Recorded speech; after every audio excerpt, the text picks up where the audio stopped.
When things feel a bit chaotic, Instacart helps deliver milk and sausage. Add a little life to your cart. Get stuff from literally all your stores, from baby wipes to albacore. Add a little life to your cart. Instacart helps get your groceries. Your first 3 deliveries are free. Download Instacart. Add life to cart. Terms apply. Looking to give the gift of pleasure? Add a little high heat to keep the desire burning. Or maybe you just need a little self-care. Come to Lovers for the best lingerie and toys to keep things hot this holiday. Save 20% on your purchase with Lovers Afterglow Rewards. Just mention LOVE20 at one of our 18 Western Washington locations. Offer valid with free Lovers Afterglow Rewards membership until November 30th. Some exclusions apply. Hey, it's Mike Hawk. Want more Men's Room content? Follow the Men's Room page of the Odyssey app and check out my live stream, A Moment with Mike Hawk and Nothing in Particular with Steve the Thrill Hill. Going live Thursdays and Fridays at 1 exclusively on the Men's Room page of the Odyssey app.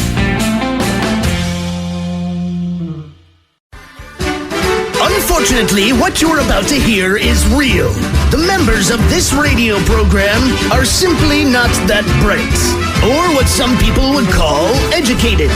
They are merely stupid. They're not trying to offend anyone on purpose. And all have played doctors on TV. You have been warned and are cordially invited to join the party. This is the Men's Room. Get it, man, and get with the countdown. Get with the countdown. Shake this square world and blast off for Kicksville. The trippers, the grasshoppers, the hip ones, all gathered in secrecy and flying high as a kite. This is the Men's Room with Miles and Thrill. You know what they say, shake your radio more than 3 times, and you're playing with it. You're listening to the Men's Room.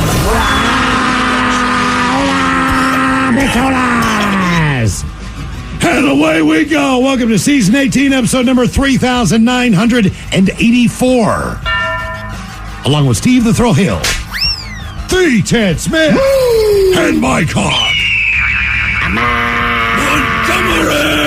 And you are in the Men's Room. On tap today, once again, we play Big Dummy. Ted's Meat and Potatoes has each state's favorite Halloween candies. We will play Profile This. Plus headlines, the Men's Room shot of the day, fun with listener emails, and everyone's favorite, TV Time with Ted. Clack, clack. Dragon and Drunk. All right, here we go. Cannibalism. As a black bear walks into a BC store and steals gummy bears before heading out. Meanwhile, a man is arrested with $20,000 in frosted flakes that you put up your snout. Georgia commissioner who drank until she passed out says she was drugged. German couple go to Michigan, then McDonald's, get married, then hugged. And 4th graders are not happy at all with their teacher's movie date choice. That is all coming on today's very special episode of The Men's Room. And now, here's the question. Hola, bitches. Good day to you and yours. All right, today is the day that we play Big Dummy, the game show that rewards you for your stunning ignorance. And here's how it works. You call us, we will spin the We will spin the category wheel, Ted. Spin it, dude. Just spin it already. All right, I'm spinning it. You got to speed up. Right, I'm sorry. You would think after years of doing this, we'd be in sync, but one would think. One would think, yes. We will spin the category wheel, and then we will ask you a question from that category. But here's where Big Dummy separates itself from your average, more reputable game show. We will continue to ask you questions until you get one right. Because as always, we want you to leave here smarter than you showed up.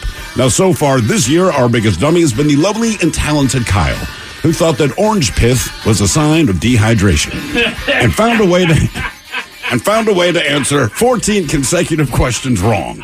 Can you do better? Of course you can. So give us a call, and off we go on Big Dummy. To be a contestant to play Big Dummy, call 206-803-ROCK. You can like The Men's Room on Facebook, follow us on Twitter and Instagram at Men's Room Live. Send those emails to the Men's Room at KISW.com. I'm Snoop Dogg, and I'm giving up smoke. I know what you're thinking. Snoop, smoke is kind of your whole thing. But I'm done with it. I'm done with the coughing and my clothes smelling all funky.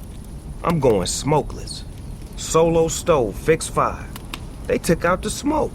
Now you can have a nice blaze without any clouds ruining your day. Go smokeless. Go to solostove.com.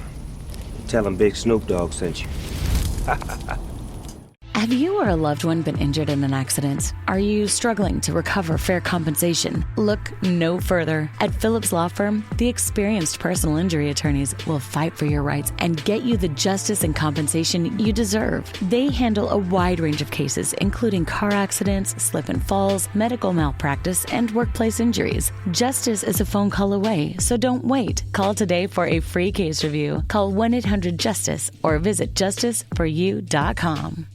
Getting older means a world of change, but some things still stay the same, like being at risk for type 1 diabetes, because type 1 can happen at any age. So screen it like you mean it. If just one person in your family has type 1, you're up to 15 times more likely to get it too. And 50% of type 1 diagnoses happen after the age of 18. So screen it like you mean it. Type 1 diabetes starts long before you need insulin, and one blood test could help you spot it early and lower the risk of serious complications like diabetic ketoacidosis, known as DKA. So don't get caught by surprise. Screen it like you mean it, because getting answers now can help you get prepared.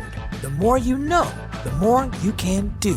So don't wait. Talk to a doctor about how to get screened. Tap now or visit screenfortype1.com to learn more. Again, that's screenfortype1.com, and screen it like you mean it. Transit is better with an Orca card. Here's why. 1, it's easy. Just tap and pay your way onto Metro and all other public transit around the Sound. 2, your tap shows us when and where you're riding the most, so Metro can serve you better. And 3, Orca cards are for everyone. 18 and younger now ride free with a free youth Orca card. So what are you waiting for? Get an Orca card, tap for transit, and make your ride count today. Visit kingcounty.gov/tap for transit. The debauchery rolls on. You're listening to The Men's Room with Miles and Thrill. 99.9 KISW. All the Charles, away we go. Welcome to Season 18, episode number 3,984. What a large and in charge program we have for you today on this lovely Thursday. Guaranteed future repeat. The head chef is back in the house. It's about that time of the year where you need to start stocking up on a little Halloween candy. Hopefully you can refrain from getting into the bag too early so that the kids have something left by the time the Halloween comes around. But good time to buy the stuff. Right, it's a list of every state's favorite candies, but I think in this case, I'm going to help people out. This is the candy you want to buy. Okay, all right. So all the states are picking the best stuff. Correct. Okay. And we're going to leave out those weird states that like weird candies. I think what qualifies as a weird candy like that? Mary Sue's or even though I like honey? them, yeah, or a Tootsie Roll. Mm-hmm. I hate Tootsie Rolls. I know. I like them, but on Halloween, don't give me 3 little Tootsie Rolls. I think candy is a form of homeowner's insurance. That's the way you should look at it. Yeah, the exterior of your home for sure. If you're a property owner, or you're renting a place or whatever, if you like to keep it looking nice on the outside, you buy candy that'll allow that to happen. Sometimes that might be a full candy bar. I remember there were a couple neighbors when I grew up, and they did full candy bars, and people would almost run to those homes first just to be sure that once word got out. Yeah. Right, I was going to say, it spreads like wildfire. But speaking of wildfires, I mean, the whole neighborhood could burn down, and that house is still standing. That's right. It's kind of how it works when you give away the nice candy. Nothing happens to your home. Halloween's a good excuse for a lot of candy for a lot of people, right? Like you're saying. It's like, honey, we got to get big size bars to protect our house, right? Protect our house, yes. Look, I've done it with just myself. Like, hey, you never know. Somebody might knock on my door. Better get a bag of candy. Oh, damn, it's November 1st. No one came by. I never would buy a Crunch bar. It's just not my thing. But if a little mini crackle comes around, like they have them in the variety packs, which is the Coke to the Pepsi of the world. Do you see crackle bars anywhere outside of movie theaters and Halloween? I've never seen them any more than minis. Right. Not even the full bar. That's what I'm saying. A Crunch bar is a Crunch bar, but I've never seen a crackle. But I do like the little crackles. You're right. It's a massive thing. I wish that there were other candies that were represented. I do like the individual Twix. I think that's a home run every time. Yep, doesn't get enough credit, but just the one stick Twix. The Kit Kat that just has 2 in there. Yep, I like to have more than the 2, but I understand what you're saying. I wish they had a mini whatchamacallit. I bought one of those this morning for my late night snack. They don't have minis? No, I've never seen it. Huh. I do like Milk Duds. People don't like those. They have the individual Whoppers and the Milk Duds, whatever. Yeah, you get like 3 in that little box. Yeah, there's some good quality mini candies out there. And the good news is that you feel like it's okay to eat 2 or 3 of them, even though because they're small. Yeah, exactly. By the time you're done, I mean, basically you ate a whole candy bar. I mean, I got 4 wrappers on my coffee table. That's not how candy math works around Halloween. Candy math. How's candy math work? So, like, they're just mini, so it's fine. Hey, as many as you want. Hey, they're fun-sized. I want to have fun. It's like donut holes. It's not a whole donut. It's just 7 holes. I'll just have 10 of them. Technically, wouldn't that be an empty box? What's that? If you had donut holes. Like I have a box of donut holes, the hole's an empty space, right? So no one could really get mad. It's like, I told you the truth. They're donut holes. It's the hole. There's nothing there. She bought an empty box of nothing. Yeah. Also had neighbors in the area that would give Hostess products. All right. That works. Twinkies or Ho-Hos or the smaller ones. But I've given out some Rice Krispie treats, the ones you buy in the store that are individually wrapped. Okay. Because I just wasn't expecting to get a trick-or-treater, and I was like, hang on. Hold on, man. All right. Now they got weed in them, but don't worry about it. They were the official ones I bought from the store. You'll be perfectly fine, kid. So the favorite candy of each and every state coming up with the head chef and Ted's Meat and Potatoes.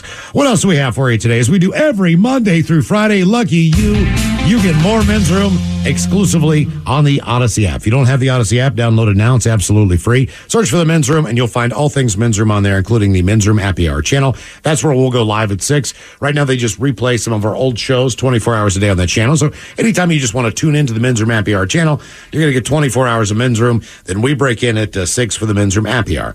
And as we play a Big Dummy during the regular portion of the programming, when we get to the happy hour, we like to do a little dirty Big Dummy. Mm-hmm. The way we play the game is we have 10 questions, are all worth 1 point. The bonus question is worth 2 points. This week, it's another brand new category. All right, what do you got? One is not the name of an actual place down under in Australia. Ah, okay. So for our Australian listeners, if you can get on the happy hour and listen to this, I'm sure you're going to be able to nail it. But safe to say, the Australians have a bit of a sense of humor when it comes to naming certain places. I'll give you a couple of them if I can. Prominent Knob. Is that the name? Prominent Knob. Is that the name of a place in Australia? How about Intercourse Island? Intercourse Island. I'm going to guess yes. Breakwind Reserve. They have a number of places. Windy Saddle. Delicate Nobby. Is there a place called Butt Street? Or Eggs and Bacon Bay? How about Boobs Flat? All these places could be flat. All these places could be actual places in Australia. So a dirty Big Dummy coming up with the Men's Room Happy Hour. And as we do every Thursday, we play the game known as Big Dummy. It's an easy game to play. We will spin a category wheel. You're either playing for Team Sober or Team Not Sober. Our biggest dummy, that would be Kyle. He has been holding strong all year with 14 questions wrong. And as we do play Big Dummy, we like to do a little Men's Room poll. And the last time that we did the poll, we had learned that Barry Manilow had just broken a long-standing record as a performer in Las Vegas, as a resident performer at one particular hotel where Elvis had the current record. And he'd had it, obviously, since 1977 or whenever he passed on, so it had been a while. And that past weekend, Barry Manilow broke that record. Right. So we looked at some of the shows that were available in Las Vegas and said, hey, you get to go to a Vegas show. It's absolutely free. What do you want to go see? Here were the choices. You could go see Donnie and Marie Osmond. Nope. And they've had probably one of the longest residencies in Vegas, but they just do it at a different hotel. I think Manilow's like 1,000 away from even getting close to that brother and sister combo. Of course, Barry Manilow was included. Then we had Magic Mike Live, which is probably a pretty fun show if you're into that kind of thing. And the Wiggles, back to Australia. One of the biggest bands as far as selling albums worldwide. They made more money than AC/DC and more copies sold. And not only that, but when you talk about the Wiggles, their music was huge. Their DVD and video sales, which a lot of bands don't get, are through the roof. I mean, maybe some of the top-selling musical act DVDs of any band ever. Yeah. I mean, there's just no reason to watch your band if you don't have to, but the kids love the Wiggles. So those were your choices. And as we put the poll up, if you follow us on Twitter at Men's Room Live, here are how the results shook out. Coming in at fourth place at 13%, 13% of you said, you know what? I'll go see Donnie and Marie Osmond. I'm a little bit country. God, this annoys me. Rock and roll. God, I just want to slap him in the face. It's rock. Rock and roll. Rock. Like a rocker. It's like he kind of threw up on himself a little there. Coming in at number 3, that would be Magic Mike Live at 15%. Great song choice.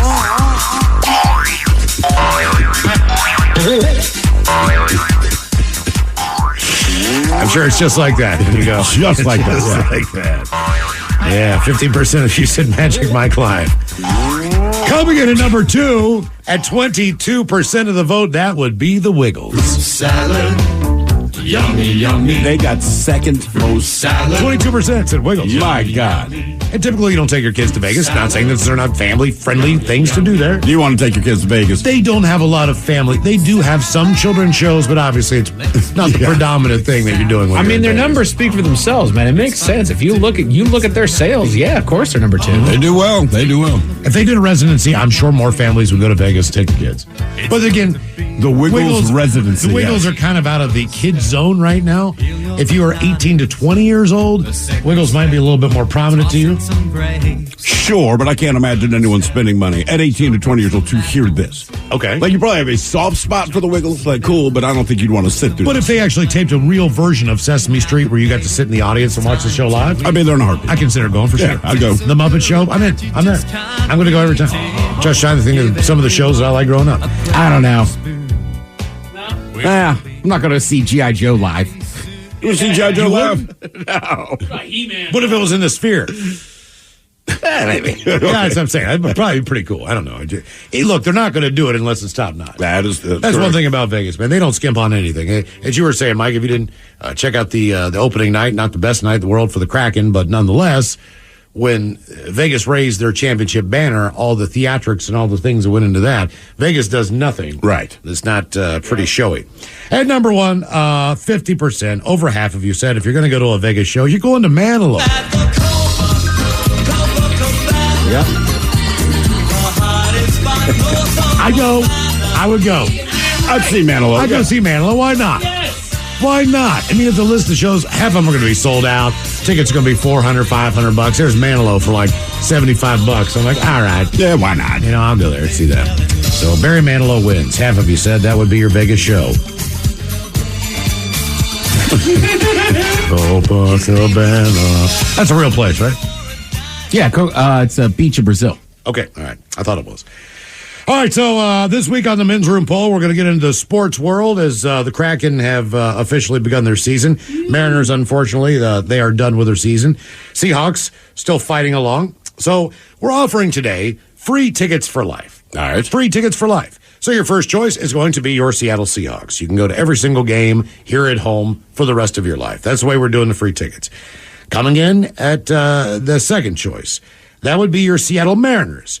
So, considering the number of home games that the Seahawks play compared to the number of home games the Mariners play, depending on what bigger fan of the sport you are, Mariners more of a better economical investment as far as the number of games that you can go to, and the fact that concessions, although they're always going to be expensive in places, you can still go get a hot dog, a bag of peanuts, and a beer at a baseball game and sit down and not kill your pocket. Coming in at the third choice, that would be the Seattle Kraken. Again, a lot of games. But as you said, Steve, a lot of out-of-pocket money when you go to those. Climate Pledge ain't cheap, man. I mean, like, that's my biggest hang-up with that. It's just the idea, like, all right, I'm there. I got tickets to the game. Cool. If I drink 2 beers and get something to eat, like, I've spent as much money as I would have spent to get the ticket that you gave me for free. So Seattle Seahawks, Seattle Mariners, Seattle Kraken, and your fourth choice, which is a bit of a wild card, but let's just say it's going to happen because eventually it's going to happen. That would be your Seattle Supersonics. I'm taking the Sonics. And I know I'm back at Climate Pledge going broke. Right. Not everything I just bitched about, but I think I would take I'd take NBA on that. And trust me, when they had the preseason game there on Monday night, apparently there was a lot of people in the arena and people were fired up. To see some basketball. I mean, it was the Jazz and the Clippers, but still, people were fired up to see basketball. I went to one a few years ago. It was awesome. I mean, we used to go to the Sonics games and they're here up until they left, man. Always had a good time. I cannot believe how big those guys. Okay, so I did not know this. I did not realize the NBA was in town.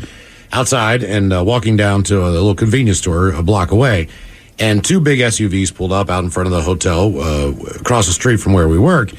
And these guys got out, and I'm looking and I'm like, there's got to be an NBA team in town. Yeah. There's something going on. I don't know if they're at a convention. I don't know what the hell's going on, but I came back and I'm like, I don't know if they clean window or, I don't know, freaking ceiling fans for a living without a ladder, or they're professional NBA players. Right, because I passed you as you were coming back. I was going to that shop, and you go, is there a game tonight? NBA game? I was like, I don't know why. And he said the same thing, and I was like, there's usually a preseason game. And then as soon as I got back up, I was like, yep, good preseason call. game. Yep. Yeah, those guys are huge. So, free tickets for life on our men's room poll. Are you taking the Seattle Seahawks, the Mariners, the Kraken, or the Sonics? And you can vote now if you follow us on Twitter at Men's Room Live. All right, the game is Big Dummy, 206-803-ROCK. Do we have our first contestant ready to play the big game? Hello, Eric. Welcome to the men's room. Hola, Beto. Hola. Eric, are you sober or not sober? Team not sober. Okay. All right, Eric. Our men's room poll, what are you taking? Seahawks, Mariners, Kraken, or Sonics tickets? I am a Seahawks season ticket holder, so free Seahawks tickets would save me a lot of money. How much does it cost you for those season tickets to the Hawks? I'm up in the 300 corner, and they're $1,000 a seat for the whole season. And that's the 300 corner. But you also get a little break from the rain, right? You under the awning? Yeah, we're partially covered, as I would explain it. I guess it depends on how the wind blows up there. I mean, last Hussey game coming out of the west, we're good. I was gonna say the last Hussey game I was at, we were way up there in the 300s, but it was pouring rain. We were fine. Yep, that's nice. Yeah. Ted, real quick, somebody has a good question here on the text line. It says, how is a beach in Brazil north of Havana? I didn't write the song. There you go. I mean, maybe he's north of Havana. Yeah. Maybe he's talking about a nightclub. I always assumed it was a nightclub that he's talking about. Because there was a famous Coco Cabana nightclub, I think, in New York City or something. Okay. I just know Coco Cabana is a beach. It is a beach in Brazil. So maybe he's just not singing about that beach, but somewhere else. Sounds like he's singing about a nightclub. And my name is not Barry Manilow. What?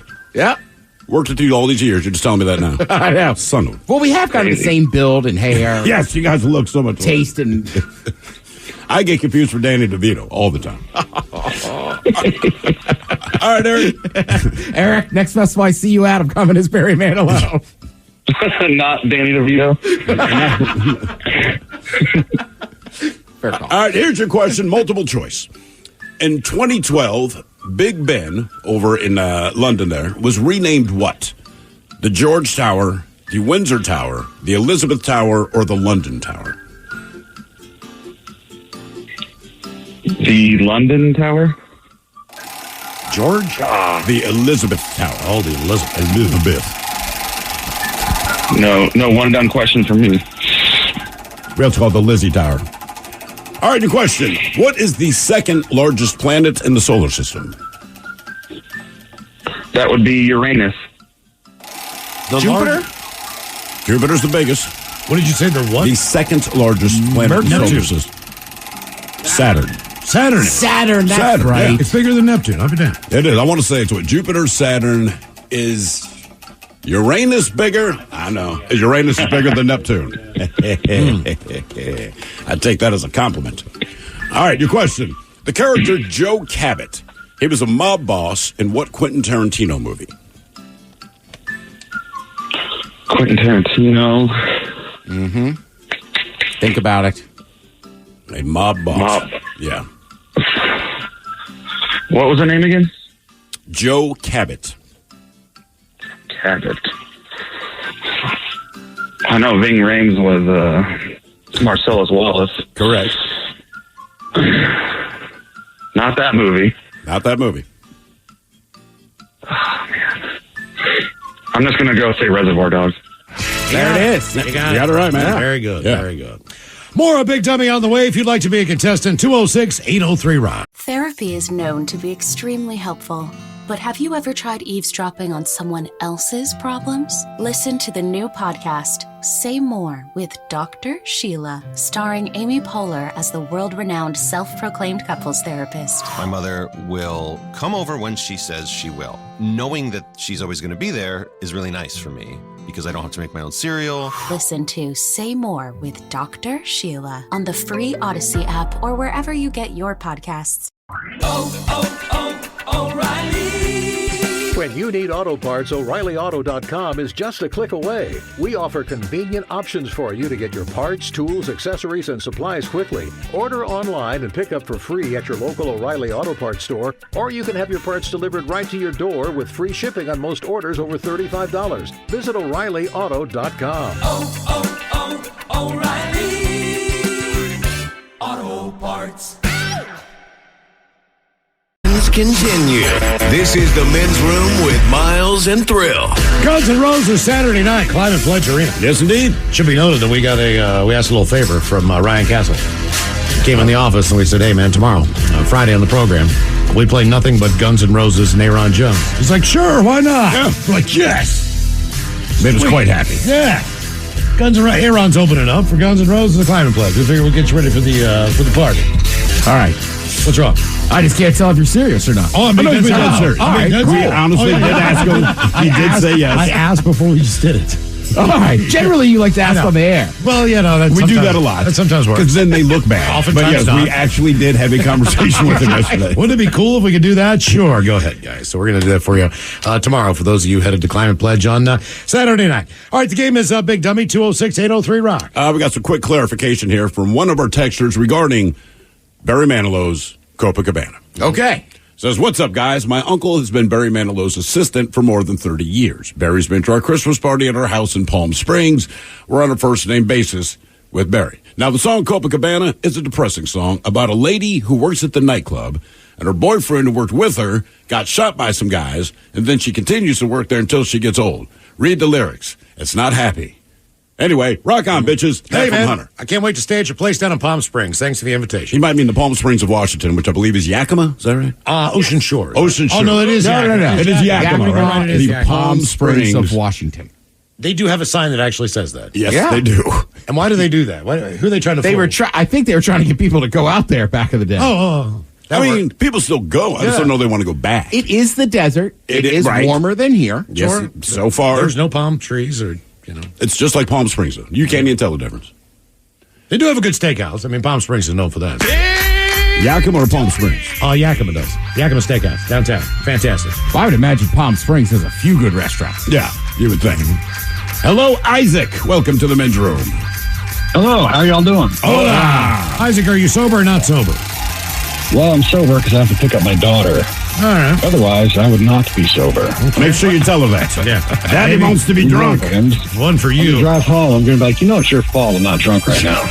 Really what I'm gonna- She's 8 years old. She'll appreciate it. How 8 years old? Yeah, definitely. Hit her with it now. All right, Isaac. Right. Free tickets It's for your life. fault I'm not drunk right now. I think it is nice, though, that nowadays people do that. What? Right, exactly. Because of my day, they didn't. Yeah. I remember my buddy's dad picking us up, and I remember I got home, and I was like, Mom, are you allowed to drink beer in the car? She's like, why are you asking? I was like, because Mr. Whatever drinks beer in the car. Oh, God. I didn't ride with them much more. You bet not. Isaac, you get free tickets for life. You taking the Seahawks, the Mariners, the Kraken, or the Sonics? Ooh, I'm going to probably say the Seahawks because I really like the live football atmosphere. Okay. All right. That's the perfect thing. That's my pick as well. Right, exactly. It doesn't get any better than that.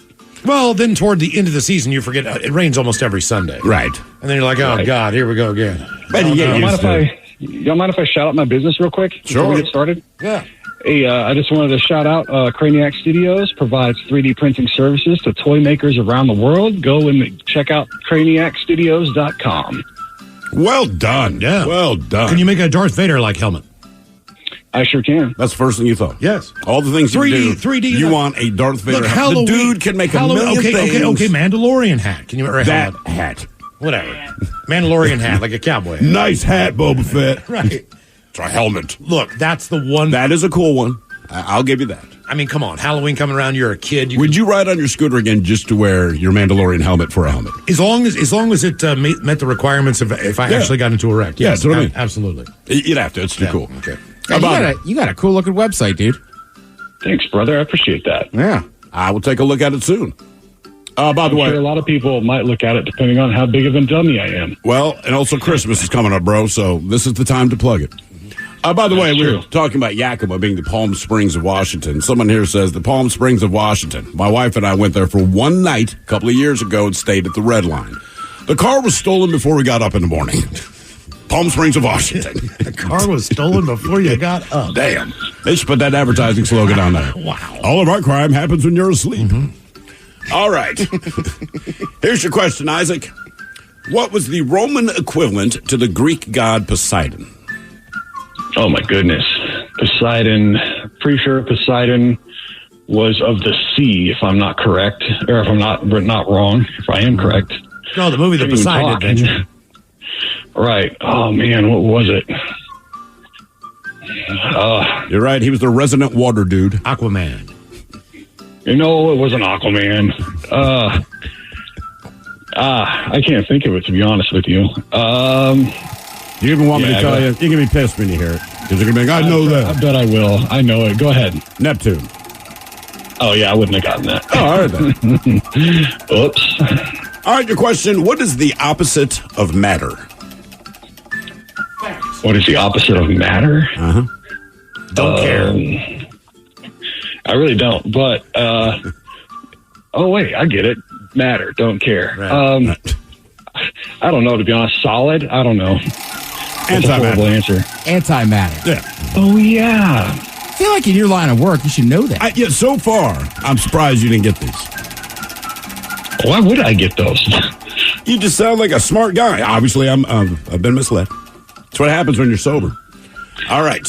Your question, basketball coach Arnold Auerbach was better known by what nickname? I have no idea. I do not follow basketball. Red. Yep. I mean, he's like he's like one of the most famous basketball coaches of all time. Right, it's like Red Auerbach, John Wooden, and Morgan Wooten. All right, Isaac, your question. How many swimmers are in a medley relay team? Oh, man, 3. I don't know. 4. No, it's close. Yes, you were close. Well, they each do one discipline. Correct. All right. What city is home to the Second City Comedy Troupe? The Second City Comedy Troupe? Yep. Second City. A lot of SNL guys came through there. Of SNL a ton of guys. people who came through Canada went through that route to get to the United States. So Amy Poehler was part of it. Stephen Colbert was part of it. John Candy. John Candy, right. Yeah, a lot of the SCTV guys. Moranis. Moranis. Like Uranus. Moranis. I'm thinking like Twin Cities. Is that am I hot or cold? You're close. That's where I go. Oh my God. Oh shoot. I'm gonna go with Milwaukee, Wisconsin. You're still close. You're close. Chicago. Oh man. I know. You're only about 90 minutes. Second city. Oh wait, no, I'm thinking the Windy City. It's both. Yeah. Chicago is the second city, and it's the Windy City. Oh man. All right. Because I'm not drunk, y'all. I'm gonna tell my kid, like, look, it's because I'm not drunk that I lost or that I did so bad at this, and then it's because of you that I'm not drunk. No, she's going to get picked up late, dude. I'm sober and stupid because of you. If you don't get one of these right. You don't blame the kids. What's the point of having them? I don't know. That's why you have them. Free labor. Somebody yell at. All right. The question: microphobia is the fear of what? Microphobia. You're kind of close, Ted, but not that exactly. Small things, tiny things. All right. Small things. Yes. Does fit, Ted. Not exactly dwarves per se, Ted, but I guess that might. There is. I can't remember what the phobia's name is, but there is a phobia of dwarves. Whatever the hell that phobia might be. Oh boy, you want to do this? You want to do it? Okay, I do. Hello, Eastwood. Welcome to the men's room. Hola, bitch, hola. Peace, love, and happiness to y'all. How are you, Eastwood? Hey, I'm doing fine. Hey, Scott down there at Bassett and South Center wants me to give a shout out for him and the boys in the warehouse. And he wants number one to take out their own garbage. He's damn tired of spending 2 hours a day taking their garbage out. So I got that off my chest. Okay. All right, man. I'm glad you feel better. Nothing better than venting. That's all right. Scott will like hearing it. All these people keep telling me to call in. That's why I do. So there you go, bro. Well, thank you for calling in, Eastwood. Eastwood, what do you want to get there on your men's room poll? Free tickets for life. Seahawks, Mariners, Kraken, or Sonics? Hey, I'm going to shout it out to them Sea Schmucks, man. They won me $60, man, against the Giants. I gave up 2.5 points at the casino, first bet of the year. And I'll go with the Schmucks. Okay. Yeah, all the way. You sound like a big supporter. Yeah. All right. Here's your question. Hey. In literature. The Raiders are my favorite team. The Schmucks, they come in as a close second. Who's your favorite team? The Raiders. The Raiders. Vegas Raiders. Yeah. Well, it's all right. Nobody likes winning for the last 30 years anyhow. That gets old after a while. Boring. And we had the drunk Indian when Jim Plunket one year. You should get a Mark Davis haircut. Madden was our coach, man. Everybody knows John Madden, except for the youngsters. Sure they do. They know him from the video game. They know more of Madden than anybody else. No kidding. Yeah, no crap.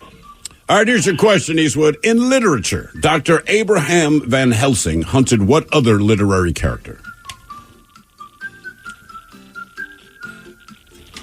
Van Helsing. Mm-hmm. He's a vampire hunter. You're on track. Count Dracula? Got it. One and done for Eastwood. Well, hey. One and done. We have a true or false question for you. Thank God.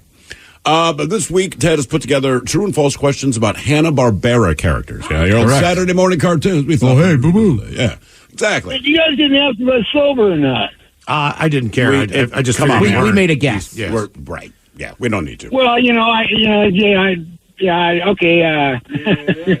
We have our answer. Yeah, I knew as soon as I asked you, would you say, yeah, right down the street there, and I got a $75 house in one place. I got $75 on Thursday, so I picked up a couple of them, and I've been smoking all day. Yeah. I knew the answer. They want to give me a discount every time I mention that. I know that, yeah. That's where they go. They're $60 ounces. Good deal. Oh, my bad. We were waiting for the price and the amount. We knew that was coming. What a deal. For the money you won off of the Jets Seahawks game. Pounds. I mean, I go to TJ's, they had a better deal. Mm-hmm. Okay, let's just go. What's my true or false? All right, true or false? True or false? Casper the Friendly Ghost was not actually that friendly. He was known to whisper, "I'm going to kill you," over and over while children slept. That's false. Oh, I'm afraid that's true. I'm afraid that is true. They give those kids nightmares, dude. Game is Big Dummy, 206-803-ROCK. He was friendly when the cameras were rolling. Yeah, I mean, that was the difference. The cameras were on him. He was a nice guy. It's like Ellen DeGeneres. Right? Captain Kangaroo. Cameras off, like people had horrible things to say about him. Here's that dude. Hello, Danny. Welcome to the men's room. Hola. Hola. Danny, are you sober or not sober? Sober. Danny, welcome to Big Dummy. Okay, our men's room poll. You get season tickets for life. You taking the Seahawks, the Mariners, the Kraken, or the Sonics? Kraken. Yeah. All right, there we go. What time does that start today? 5? That early? Nashville, I think. Right. I believe so. All right, Danny, here's your question. The crash of Oceanic Flight 815 was at the center of what popular TV show? Manifest? Lost? Not a bad guess. Manifest. I'm sorry, Lost. The other show where he claimed that his crash is at the epicenter. There's a show now called Found, I believe. Seriously, because there was Lost. Now there's a show called Found. They're not related. I just thought there was some irony to that. All right, your question. What is the capital of the Canadian province of Alberta? Ted, I can give you a hint since you and Mike loosely follow the CFL there. It's the home of the Elks. Oh, yeah. The Elks. The Elks. They did a name change. I don't know.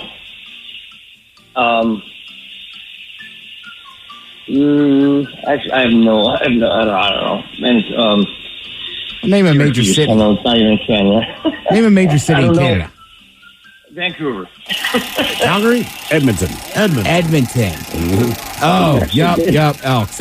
Right. It's like name change. Elks, yes. Well, they were Used to be the Eskimos. Oh. Then they changed it to the Elks. Oh. That way they didn't have to change their logo at all. Like, I see. We'll change the name and save money.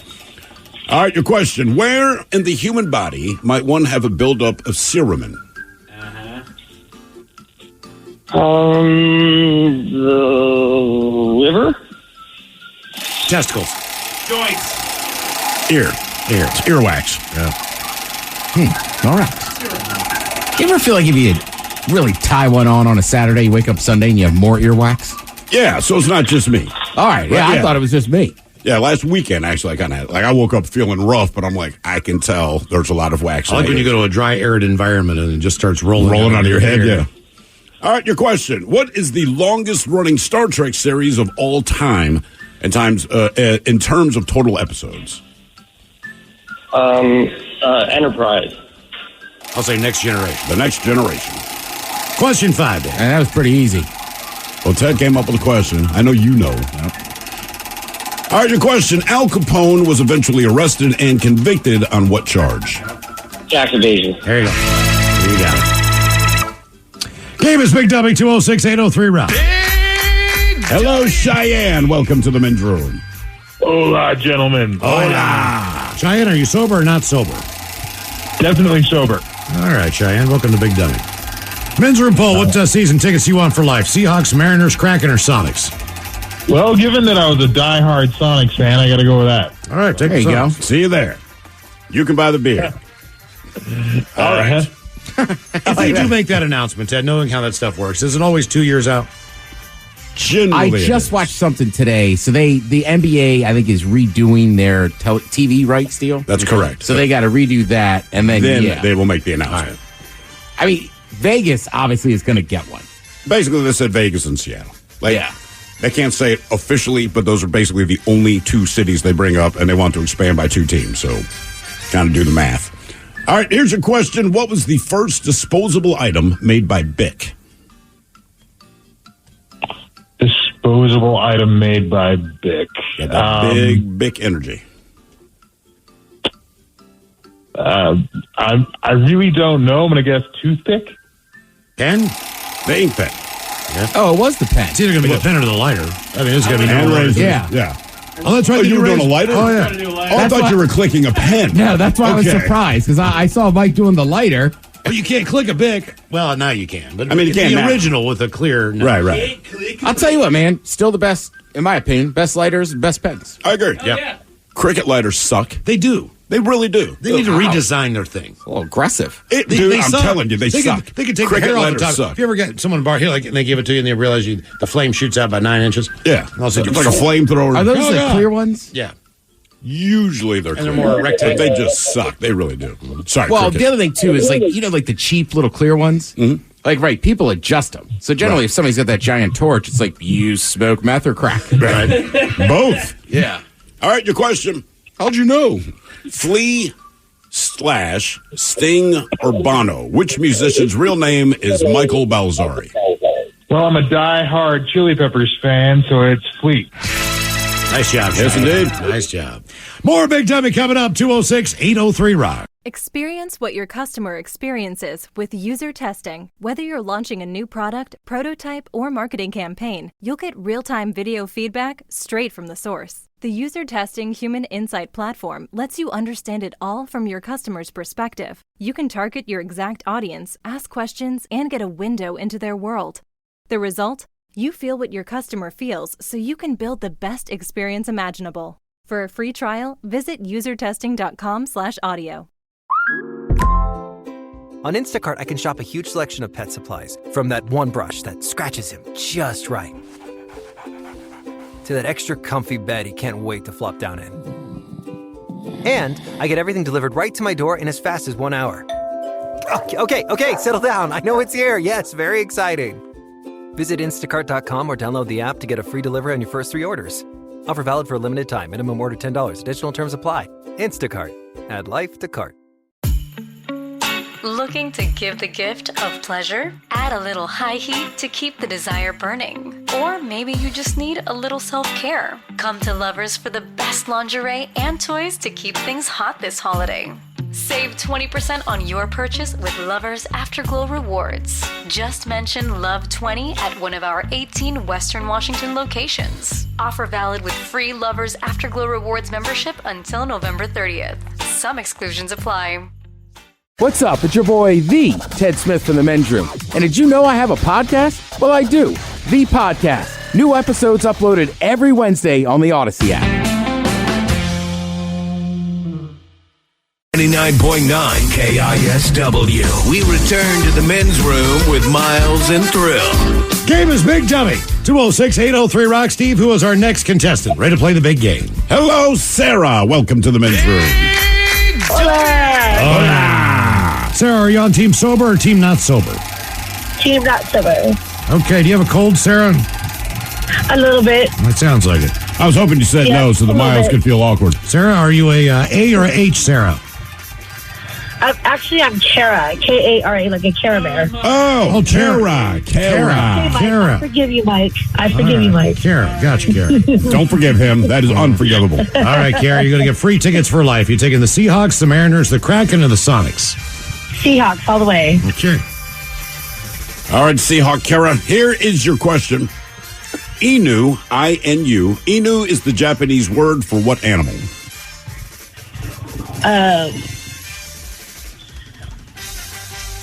It's like that big bird thing, like an ostrich or an emu. I see what you're doing there. No, it's Japanese for dog. Mm-hmm. I know, like a Shibu Inu or something like that. Yeah, that makes sense. There's also a show back when I was growing up that my sisters really liked where there was a guy who basically would turn into a dog from time to time. Is his name Inu? Inuyasha is what it was called. Inuyasha. Sounds like a great show, Mike. Yeah, I love it. All right, here's your question, Kara. What green Muppet character was originally bright orange during the show's first season? Yep. Let me rephrase that. He was on Sesame Street. He was on Sesame Street, not the Muppets. Okay, so Oscar the Grouch. All right. Well done. Yay. There you go. Nice job. Turned green and got bitchy. Game is Big Dummy, 206-803-ROCK. Most people do. That's a good point. Yeah, probably sick. Hello, Miro. Welcome to the Men's Room. Dobar dan, gospodine. Hola. Miro, are you sober or not sober? I am not sober. All right. Which I guess means you're sober. There you go. Free tickets for life, Miro. What are you taking? Seahawks, Mariners, Kraken, or Sonics? I'm bummed that you didn't have the Sounders as an option, so I'll go for the Marine Boys, the Mariners. All right. I will say, we talked about the Sounders. Thrill and I have season tickets. Correct. They're just a little more affordable, so we just kind of... Yeah. So we just picked those ones because they're a little more expensive. And by a little bit, we mean a ton. Yeah. All right, here is your question. Because I never know the answer to this, Ted. I know you will know the answer to this. I had to ask my wife which one was correct here. Which boy band did Justin Timberlake belong to? Oh, geez. That's not my expertise in music. Let's see. No Direction? No Direction. In Sync. Yeah. And No Direction's not even a band, dude. It's One Direction. No Direction. Okay. No Direction. No Direction. Can I give a shout out, please? Is this Shout Out Thursday? What is going on here today? Yes, it is. I'd like to give a shout to the Wits End Open Mic. It's happening tonight at 8 o'clock at 65th and Finney. I will be participating in a couple of songs there. What are you singing? I don't know. I might do a Peter Gabriel tune. I just saw him at the Climate Pledge Arena Saturday night. So, it seems like, can you actually sing? Because Peter Gabriel seems like he'd be a tough person to emulate. Yeah, well, I do. Yeah, I people tell me I have a good voice, but I do the Ian Matthews version of this one song called Mercy Street. How was that show? It was really good. I've never seen him before. He was performing 10 songs from his upcoming album, I/O. So most of the people weren't even familiar with a lot of the songs. I've heard a couple of that one off the note. It's not bad, actually. It's Peter Gabriel. I've seen him live before. I thought he was great. But you're saying the new tunes you've heard. Yeah, okay. It's Peter Gabriel. The setup was amazing. Each song had a different set of backdrops for it. And he gave credit to each of the artists that designed the stages. It was really good sound too. That sounds very Peter Gabriel. Mm-hmm. All right, here's your question: who led the covert mission known as the Boston Tea Party? The American Revolutionaries. Yeah, but who in particular? Oh, you have heard of this person? Okay, Thomas Paine. Sam Adams. Sam Adams. Yeah. We only drink Boston lager. Yeah, lager. Tea. All right, your question. Mark Wahlberg has a tattoo of what musician on his left shoulder? Jimi Hendrix, Janis Joplin, Bob Marley, or Tupac Shakur? Let's go for Janis. I'll say Bob Marley. Bob Marley. Think he still likes him? Who, Wahlberg? Yeah. I would think so. He doesn't like his new stuff. Man, I've never had 4 wrong before. This is the worst ever. Maybe do some Bob Marley tonight. You know? Yeah, there you go. In honor of Mark Wahlberg. I wanna love ya. Tonight. This one means a lot to me. Redemption song. No woman, no cry. 3 little birds. Maybe we should go there tonight. Sure. We'll do a Bob Marley medley. Yeah, they got good beer, good food. They got TVs showing the sports also. Also, you're going to interrupt Thursday night football. West Virginia's playing football. Kraken are on television, and you're going to go up there and do Peter Gabriel, and everybody's going to have the sound down. I hate you. I've been to that bar, and I hate you. All right, your question. And Miles ain't kidding, dude. I'm not. Everybody does it, just so you know. Where does Mort Goldman work on the TV show Family Guy? Yeah. At a bar? No, he works at Goldman's Pharmacy. Yeah, I'd say he works at a pharmacy. Okay. Let's talk Ivy League, because everyone involved in this conversation clearly is an alum. What Ivy League university is located in New Haven, Connecticut? Oh, God, I know that Ted knows this because he's really up on the Ivy League schools. I couldn't tell them from a dead crab. Let's go for Yale. Yale's right. Yeah, you're on it. You're on it, man. Good Turns job. out you do better at that than dead crabs. That's a weird analogy. I haven't heard that one. Game is Big W 206-803 round. I still tell the story of getting a Christmas gift. Somebody got me a Yale sweatshirt. Okay. My dad happened to have like a video camera that time. And it's just funny as I open it and I'm just like, Yale? Right? Like, what is Yale? So he's like, it's a university. I've never heard of it. Mm-hmm. Yeah, I mean, what kid would be excited with a Yale sweatshirt? What was the sponsorship that you had on the podcast for a while? Was it the Harvard Business School Yale? or something? What was it? Oh, right. They add the commercials in. Right. And the first time the company just added them in, it was commercials for like the Harvard School of Business. Of course. Right. That's when people are like, nice sponsor. I'm like, yeah, I don't Think about how many listeners that you sent to the Harvard Business. You know what's ironic is I'm almost positive Dom that emails it. This has nothing to do with my podcast, right? But she's been a faithful podcast listener for years, and I think one of her daughters is actually at Harvard right now. Really? Yeah, Don't you guys also hate Brown? we do, and I got to stop that. Why do you hate Brown?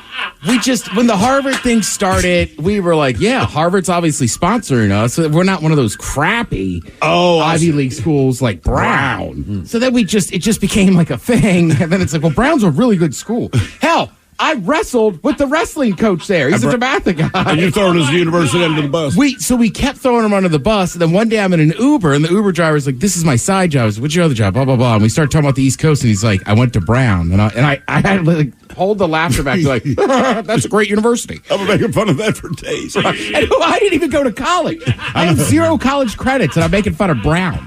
Right. Losers. Right?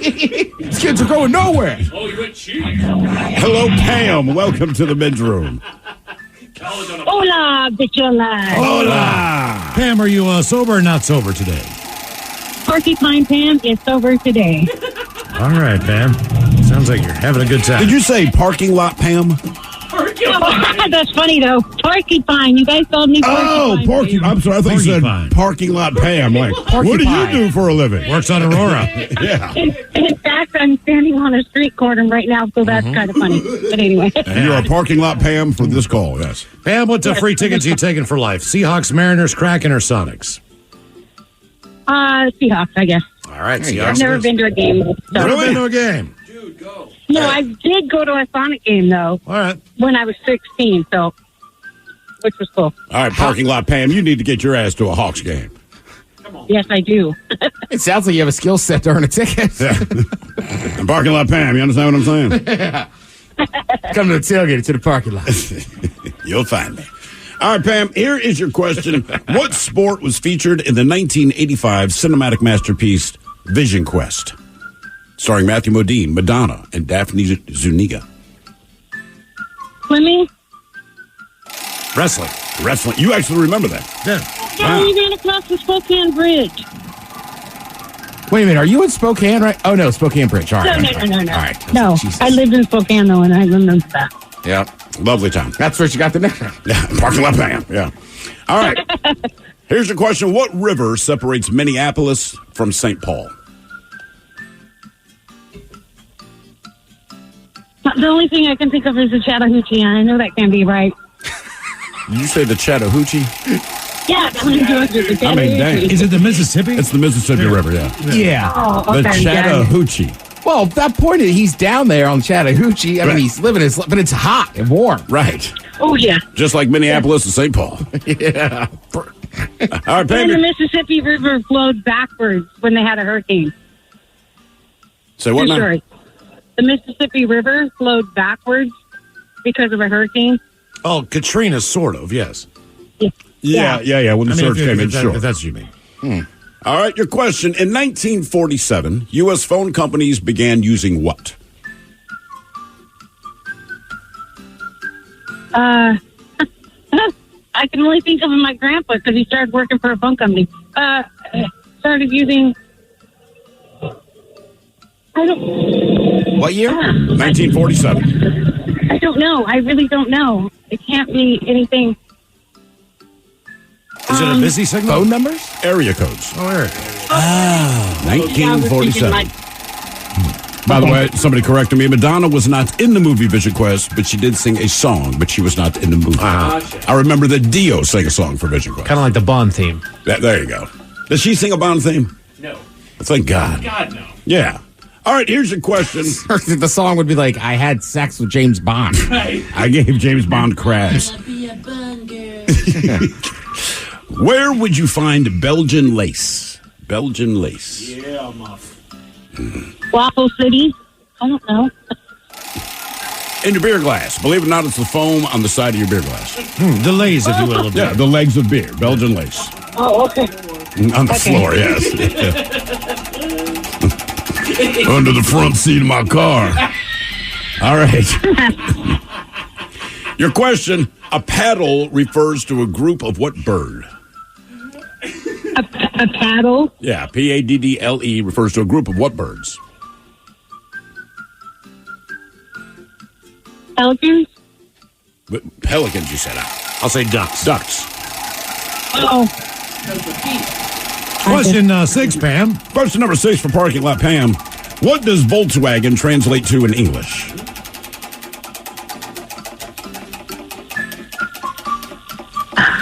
Farfignugan. That's not a bad guess. Good Farfignugan, close. People's car. Oh. What do we find out Farfignugan meant? Remember, because they were doing that for years. Like good times or happiness. Isn't German pretty close to the translation of what it is, but it's just in a sentence? Farfignugan is a German term that translates to driving pleasure. Driving pleasure. Driving pleasure. You ready for some Farfignugan tonight, Mama? All right, your question. Off the coast of what continent will you find the Strait of Magellan? Africa. South America. I don't know. Oh. Mike, look this up. Somebody here says Madonna did do a Bond song. Oh, no. Hang on. I don't know why that makes me angry. I really don't like it. I don't remember. She did Die Another Day. Die Another Day. Oh, she actually did one? Oh. Wow, we suck. Why does that irritate me? There should be no reason why that bothers me. But the idea that Madonna sang a Bond theme, I don't know. Is this the song?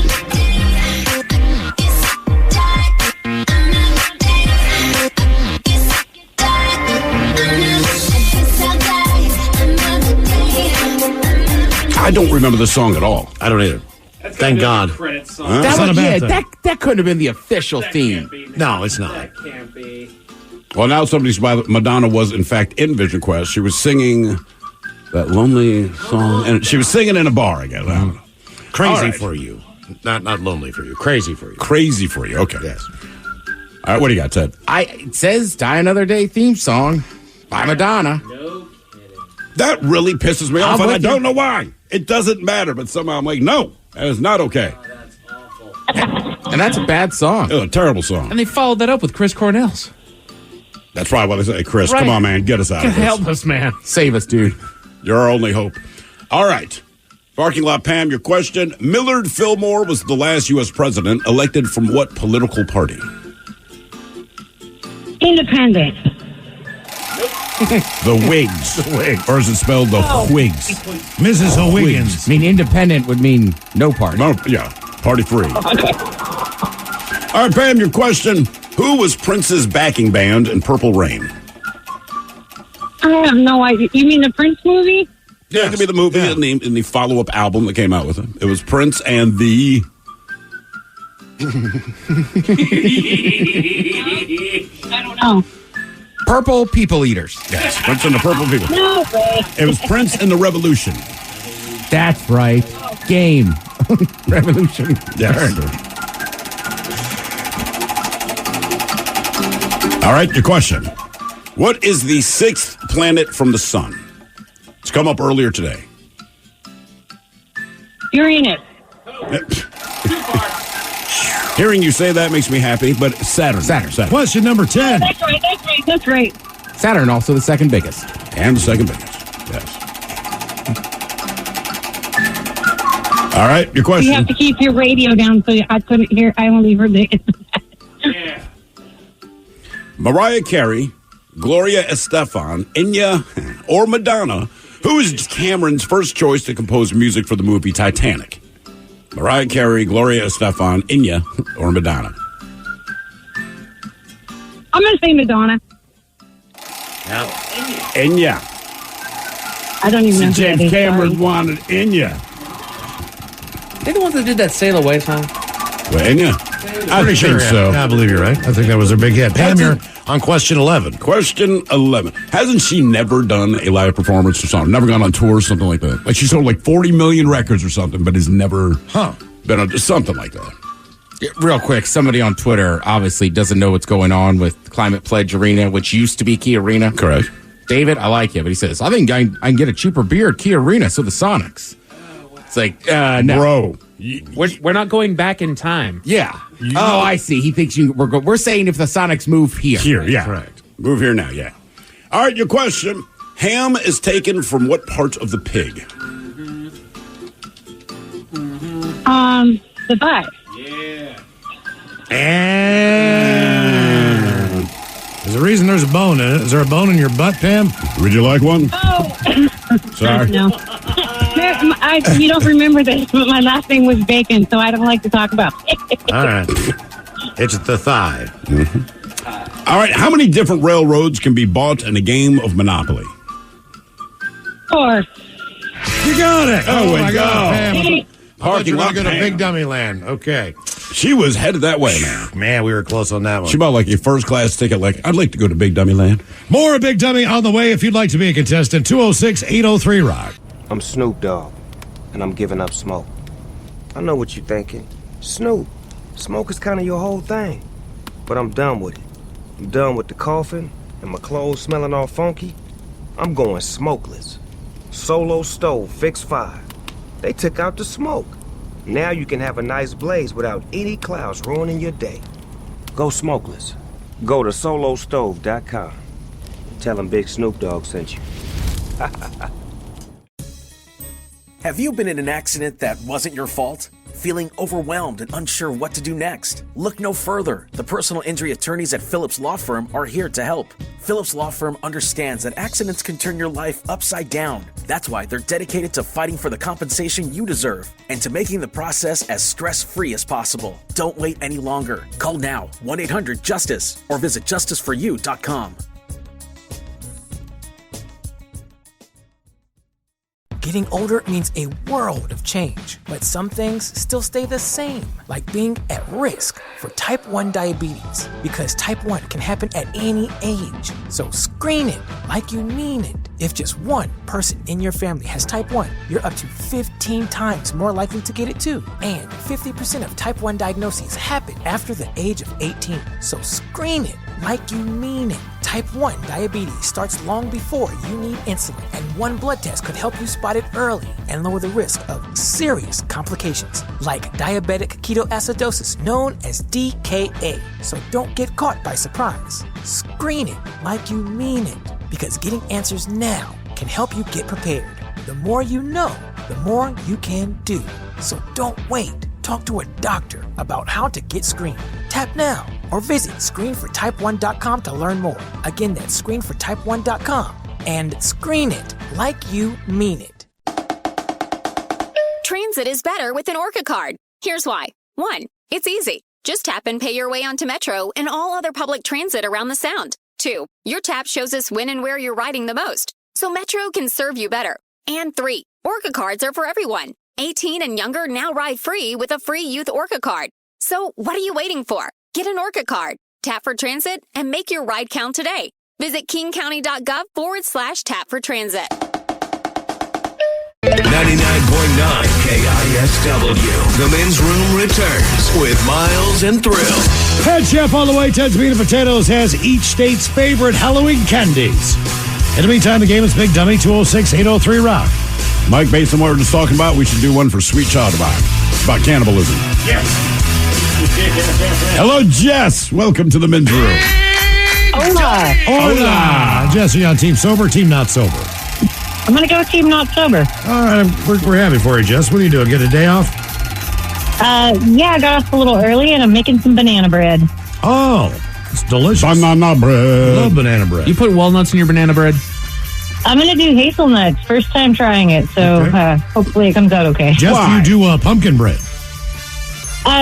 Haven't yet, not this season, but did cornbread 2 nights ago, homemade chili. Yeah, it's now that the cold weather's out, so is the oven and all the cooking stuff. All right. Jess, you're going to get free tickets for life at our Men's Room poll. You taking the Seahawks? The oven? You put your oven away in the summer? Puts the whole thing away. I've heard, break out the crock pot. Sure. You said bring out the oven. Go get the oven out of the basement, Saves kids. on gas and electricity, Ted.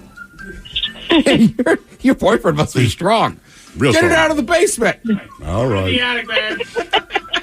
All right, Jess, here is your question. Who directed the movies Escape from New York, Halloween, The Thing, and Christine? Yeah. Oh, directed. That's what you do. Quentin Tarantino. John Carpenter? John Carpenter.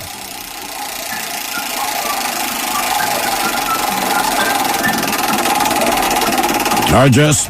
Rosh Hashanah, the Jewish New Year, that was on Friday, September 15th of this year. Now, according to the Jewish calendar, what year is it? Oh, gosh. Don't worry, I know you don't know. I would not have known myself. What year was the holiday declared, or? So it's What the year is Jewish it New now? Year. So, in January 1st, we'll celebrate 2024, but based on the Jewish calendar, Jewish New Year, it's the year... Let's go 2022. 2022. I'll go 3,000. A year behind. No, it's way back there. Is it 10,000? 5,784. Oh. I thought 5,000, then I thought I was way under. I have that T-shirt. 10,000 maniacs? Happy New Year. Yeah, Happy New Year. 5784.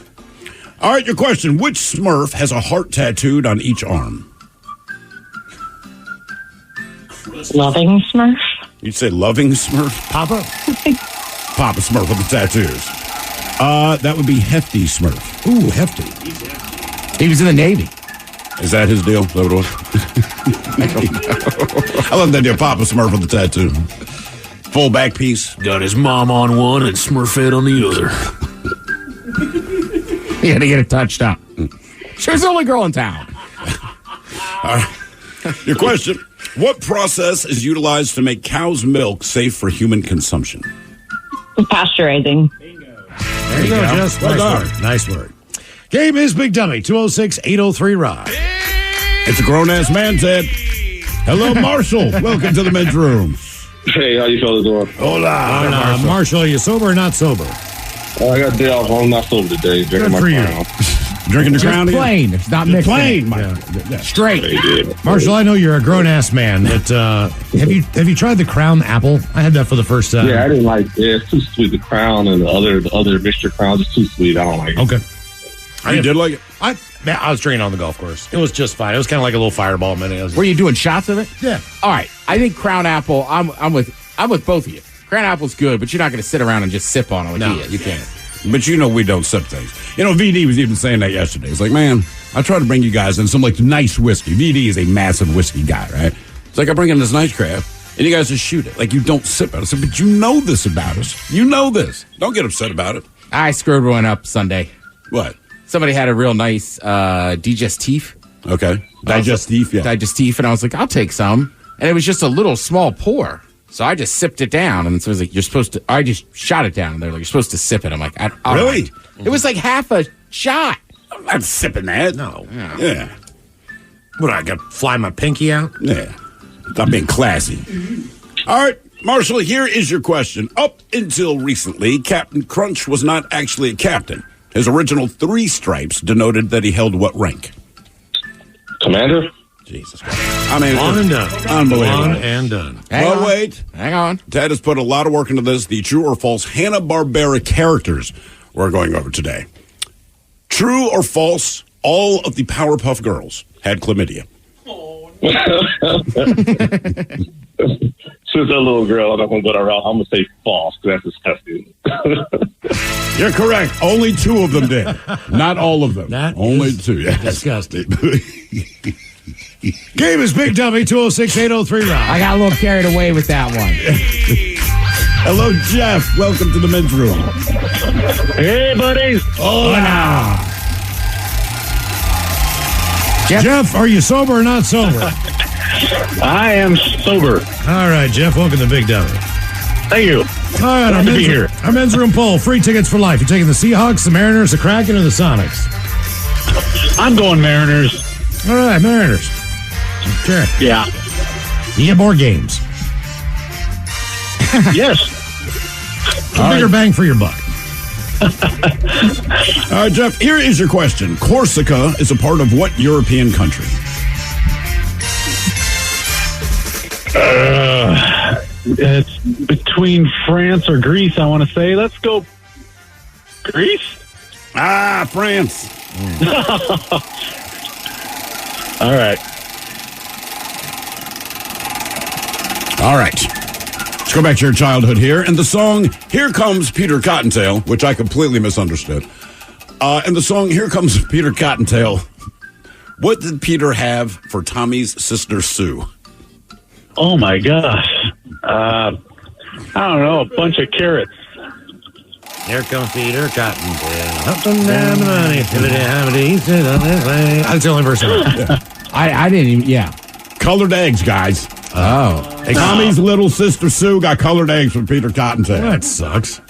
There comes Peter Cottontail. Man, oh, man. I must have been asleep by the time that part of the song came along. That's what I'm doing for Halloween. Colored eggs. I thought you dressed as Peter Cottontail. Mm-hmm. All right, your question. Who sang the song You Can Call Me Al? That was Paul Simon. That was Paul Simon. You can call me Big Old Al. Game is Big Dummy, 206-803-ROCK. Hello, Tim. Welcome to the men's room. Hola. Hola. Tim, are you sober or not sober? I am 14 years sober today. Oh, good job, wow. Tim. Wow. Nice work, man. All right. Nah, thanks. It's definitely questioning whether that or not that was the right choice. A tough day, huh? Yeah, you can always go California, you know? All right, There you Tim. go. Yeah, I'll say you're 14 years in, man. You're supposed keep to it going. Free tickets for life. You're taking Seahawks, Mariners, Kraken, or Sonics.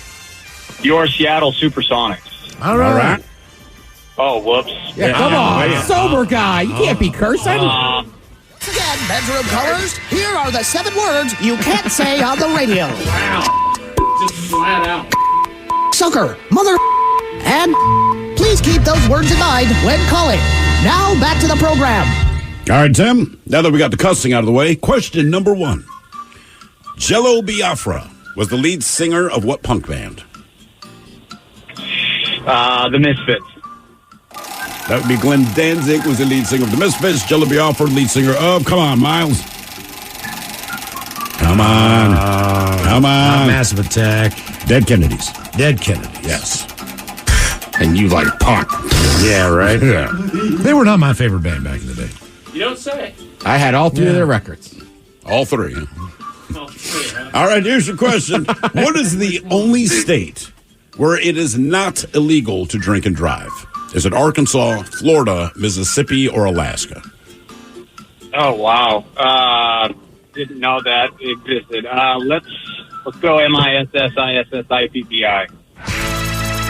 Wait a minute, I can drink and drive in Mississippi? You can drink and drive, but your alcohol level still needs to be below 0.08. All right. So you can have an open container. You can drive. You can drink your beer while you're driving, but if they do pull you over, you can't be drunk. So you can still drink in your car, but you can't drive drunk, but you can drink and drive. So you can finish a day's work, crack a cold one in the car on the way home. Drive home. Yeah. Right. All right. So Well, right, because it's not like you can have beer, depending on your size, you can always have a couple drinks and drive. Sure. You just can't be drunk or over that line. And in most states, you please do not have an open container in your vehicle. I was going to say open container is a massive thing. I didn't know that, but it's Mississippi, just not surprising. I'm not shocked at all. Game is Big Dummy, 206-803-ROD. Hello, Tom. Welcome to the men's room.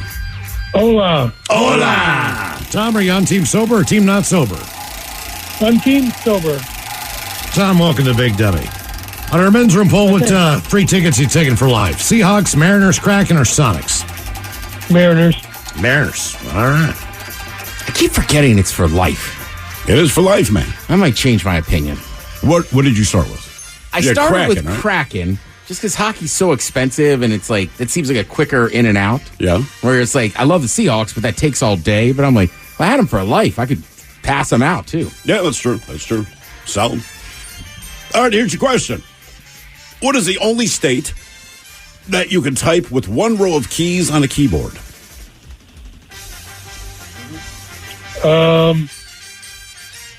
Ohio? Alaska. Oh, sorry. Oh, no. Yeah. Give me a second. I know my bad. It was already coming out of my mouth when Miles required the second. Figure it out. Yeah, it was. Now I can't even use my brain. No.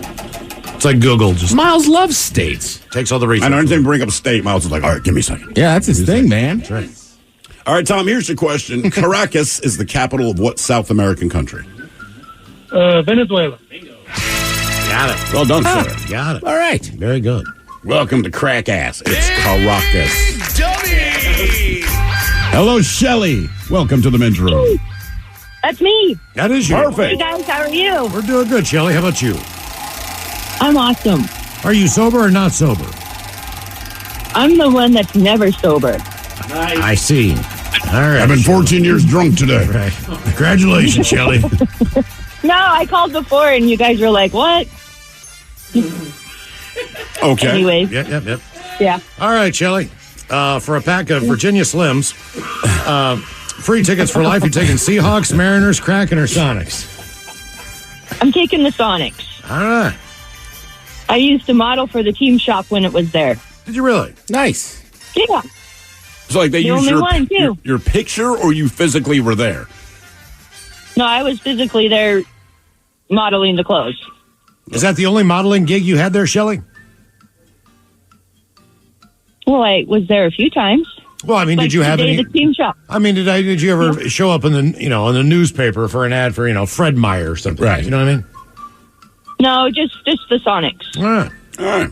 And the TV and stuff. I was on the TV.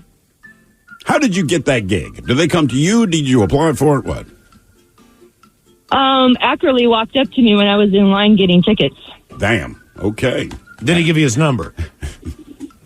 I wish. No, actually, I'd see him during the game. He gave me tickets and stuff, so I'd see him and his son.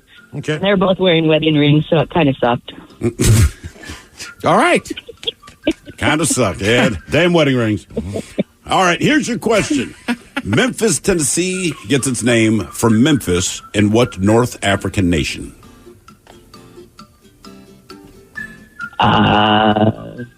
Say it one more time. Memphis, Tennessee gets its name from Memphis in what North African nation? So there's an original city called Memphis. All right. And Syracuse, Athens, Troy, all that stuff. I don't even know any countries in Africa. Oh, sure. You know a country in Africa. Think like If you said South it, I Africa. would know it, but I can't think. I think I'm getting nervous. All I can think of is Nicaragua, and that's down south. And I was saying, that is not even in Africa. You know, we're Egypt, No. Libya, what? Egypt. Egypt. Yeah, that makes sense. Thank you. Yeah, I know Egypt. Sorry. We'll try the next one. Morocco, Chad, Congo, Nigeria. No, you can't control yourself any longer. All right. Shelly. Shelly, come on, Shelly. keep it together. Once again, bedroom callers, here are the 7 words you can't say on the radio. Sucker, mother, and please keep those words in mind when calling. Now, back to the program. Shelly. I'm so sorry. That's all right. Just eat some soap later, and it's all water under the bridge. All right, here's your question. Syracuse, New York gets its name from Syracuse in what southern... I'll give you a hint. It is not Nicaragua. Italy?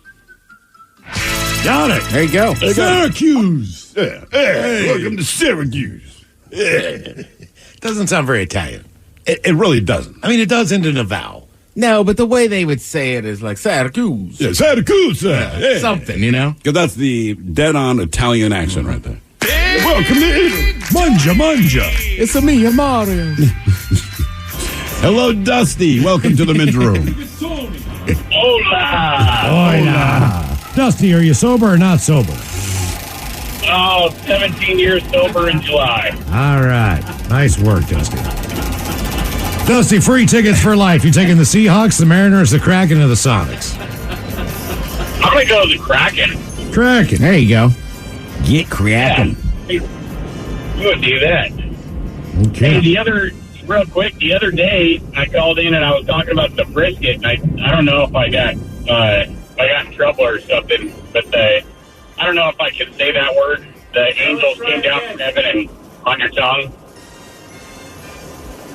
Well, don't say it. Let's not revisit it. Let's not revisit it. Just let it go. Let it go. All right, here's your question. What name is given to the overweight kid with glasses in the book Lord of the Flies? Oh, Piggy. There you go. One and done. Those kids were so nice. Nice job, There you Dusty. go. So we have your true or false Hanna-Barbera characters. True or false, Fred Flintstone was a bedwetter. I'm going to go ahead and say true. Well-known fact. Used to drive one of them crazy. Hello, Kevin. Welcome to the men's room. Hola. Hola. Kevin, sober or not sober? Sober on the way home from work. All right, Kevin. Welcome to Big Dummy. Our men's room poll, you get free tickets for life. You taking the Seahawks, Mariners, Kraken, or Sonics? I will take the Kraken. All right, here come the Kraken. It's going to be a pretty close poll. I think so. I mean, I'm not sure about Twitter, but compared to our listeners, yeah. All right. It's still pretty close between the Hawks and Kraken. All right, Kevin, here's your question. What movie's sequel had the tagline, quote, "It's nothing personal. This time he's back for good"? Terminator? Another one and done. One and freaking done. All right. Your true or false Hanna-Barbera character question. True or false, George Jetson once butt-chugged 3 liters of vodka and covered his genitals with fire ants for $200. Oh, I'll say because his boss was a For the hard one, we'll say true. Man, oh man, people are on fire today. They only aired that episode once. Only one time did they air that up, but it didn't test well. Turns out it was inspiring other kids to do the same. Hello, Zach. Welcome to the men's room. Hola. Hola. Zach, are you sober or not sober? Sober. Zach, welcome to Big Dummy. Okay, what tickets you taking? Seahawks, Mariners, Kraken, or Sonics? Oh, Seahawks all the way. All right, there you go. By the way, we just got an update here. Syracuse was originally founded by the Greeks. That's why the name does not sound Italian. Just knowledge falling out of the sky today. All right. All right. All right, here's your question. Tomorrow is Friday the 13th, so it begs the question, how many Friday the 13th movies have been released? 8? No. Oh, we're way past 8, buddy. 13? Almost. 12. 12. I mean, they got to release the 13th. You would think so. And when you start looking at the titles, it's so stupid. You know, it's like Friday the 13th, 1, 2, 3, then Jason takes Manhattan. Jason goes to space. It's like, oh my God, man. Come on, guys. How did he get to space? How did Jason Voorhees get into frickin' space? You wait, the text will say. I don't know. I'm just curious to know how he got there. What if he was like frozen and then he launched up there for some stupid ass reason? I mean, I don't know. I mean, it's not your space station. Like, hey, bad news. There's a serial killer on the space station. It's some of the. I think a few of those were like straight to video. They should have been. Yeah. I think everything after the second one. All right. Here's your question. Space Jason? Space Jason. I heard Mike just going to say it under his breath, like, Space Jason. All right, your question. What did the three little kittens lose? They're mine! The three little kittens. Is that a nursery rhyme? Yeah, an old nursery rhyme. Their pride. I don't know if I've ever heard their virginity. I've never heard that. What did they lose? Mm-hmm. Just think nursery rhyme. It's three little kittens. Three little kittens. Their ball of yarn? Their mittens. That's a pretty good all right. Yep. I'm with I him. have heard that now. Okay. Oh, you had to hear that they had mittens. Oh, those kittens. Right. Now I was remember. still thinking about the three blind mice. They all run into a wall. I have no idea that was a three blind mice. See how they run. See how they run. In circles. I didn't know there was lyrics. All I can hear is that stupid recorder. Well, They all came after the farmer's wife. She cut off their tail with a something knife. Carving knife. Carving knife. Damn. You ever seen such a sight in your life as three blind mice run into a wall? So wait a minute. That's how it ends? They think Well, they're blind. that blind mice are trying to get up on the farmer's wife. She cuts off their tails. Why do we sing these things to children? I don't understand. To make them feel better. Rock-a-bye, baby. Yeah, those are those old school ones where it's like... Good night now. Yeah, Cecil learned one way. Scare, fear. Don't suck your thumbs. I will cut them off. That was a story. Basically, don't run away from home, Hansel. Yeah. In which will eat you and stuff you in an oven.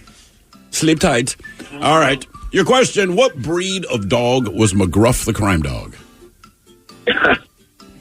I have no idea. I'm just going to guess boxer. Is he a basset hound? Bloodhound. Oh, bloodhound. Bloodhound. You know what? I bet that's one of the things that got me into mascots. What, McGruff? Because if Dare came by, I think he would show up as like the mascot.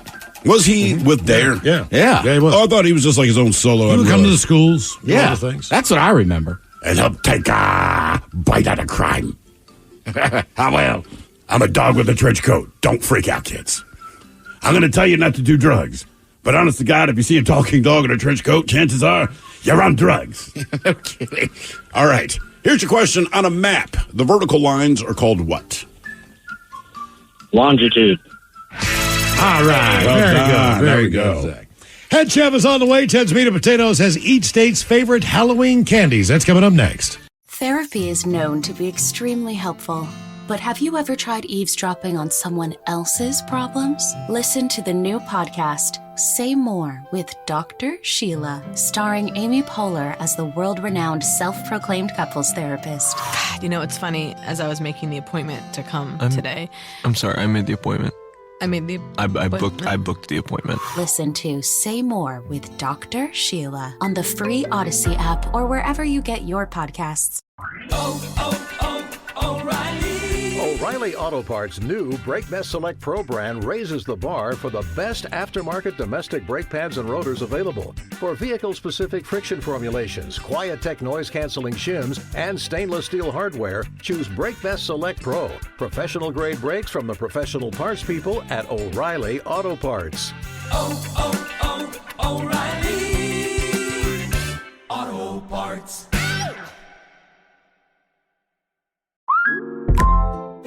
On Instacart, I can shop a huge selection of pet supplies, from that one brush that scratches him just right, to that extra comfy bed he can't wait to flop down in. And I get everything delivered right to my door in as fast as 1 hour. Okay, settle down. I know it's here. Yes, very exciting. Visit instacart.com or download the app to get a free delivery on your first 3 orders. Offer valid for a limited time. Minimum order $10. Additional terms apply. Instacart. Add life to cart.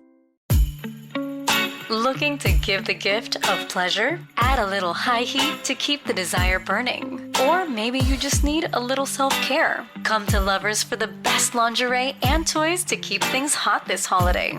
Save 20% on your purchase with Lovers Afterglow Rewards. Just mention LOVE20 at one of our 18 Western Washington locations. Offer valid with free Lovers Afterglow Rewards membership until November 30th. Some exclusions apply.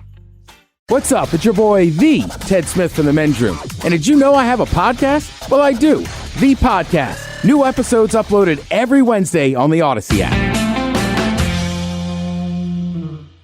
The debauchery rolls on. You're listening to the Men's Room with Miles and Thrill. 99.9 KISW. Head Chef coming up, Ted's Meat and Potatoes has each state's favorite Halloween candies. But first, time for a few emails from the Men's Room at KISW.com. You've got mail. You've got mail. And we'll jump right into the birthdays, guys. Wishing my brother Thomas a happy 23rd birthday. We're both longtime listeners. Try to listen as often as possible since we both moved to Montana. So we could hopefully get your penis is too small, a bong rip, and the Dirty German's talking about how she'll touch his wiener schnitzel tonight. Thanks, guys. That from Daniel.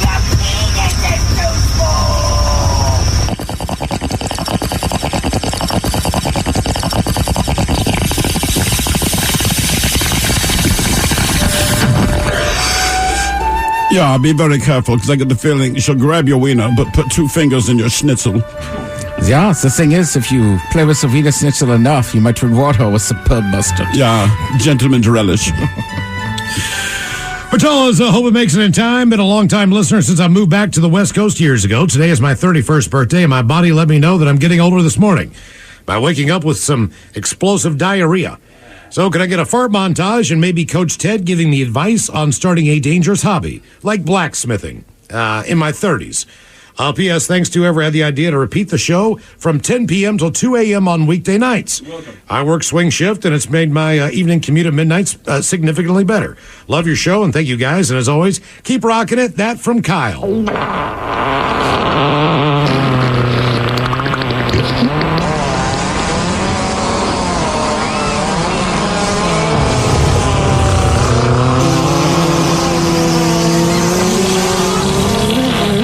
Oh my God. What was that? That is disgusting.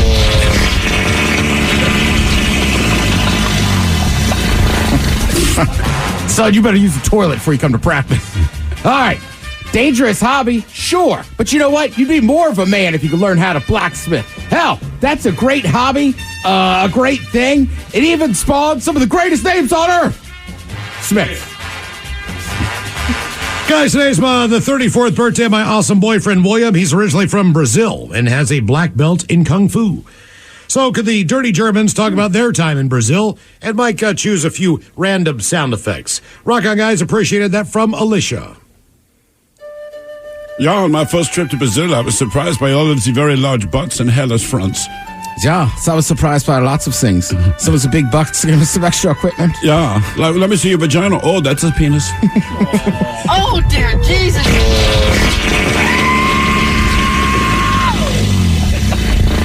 Ja, so I'm here for the carnival. All the naked ladies, hope you all bitches are doing great. Today's my 40th birthday. Would love nothing more than a birthday shout-out from you guys. Can I please get a sound mashup of your choosing and the captain explaining the real reason that Uncle Ben and Aunt Jemima were forced to change their names? Thanks, guys. That from Chris in Oak Harbor, who says, rock on, bitches.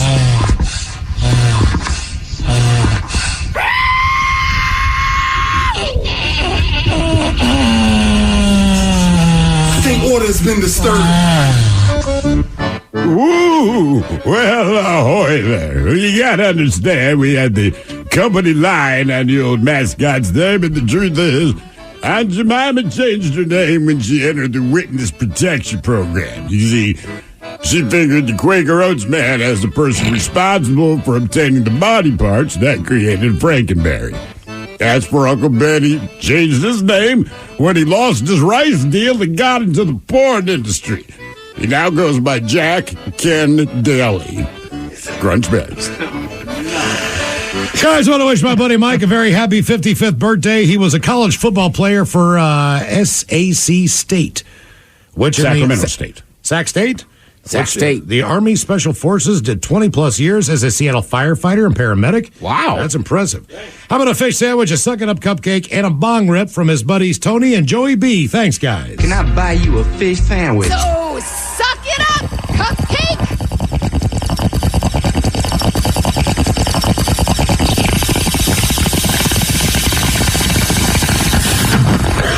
All right, guys, here you go. Happy, happy, happy birthday. Happy, happy, happy birthday. Happy, happy, happy birthday to you, to you, to you. Ya's a Dirty Germans brought to you by Men's Room Original Sausage. Available through Uli's World Famous Sausage, mensroomlive.com, and other fine retailers. Schweinefleisch. Thank you, Rob. A couple extra emails. Good day, mate. Fancy throwing another shrimp on the bobby? Ola Men's Room, catching up on the podcast on the Odyssey app after falling into a deep depression last week when you were not here.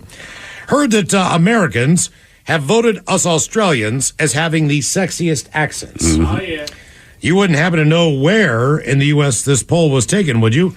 Since I'm clearly asking for a friend of similar age. Sure. Who may find the U.S. accent sexy. Yes, especially yours, Miles. When he comes to the U.S. again for a wildlife tour that is in the Yakima Walmart, would there be a good place to visit to test out this theory? Just asking for no particular reason. Cheers, guys, from Aaron from the Melbourne, Australian office of the Men's Room. I would go anywhere with an Australian accent. Yes, I would. I might even fake one tonight.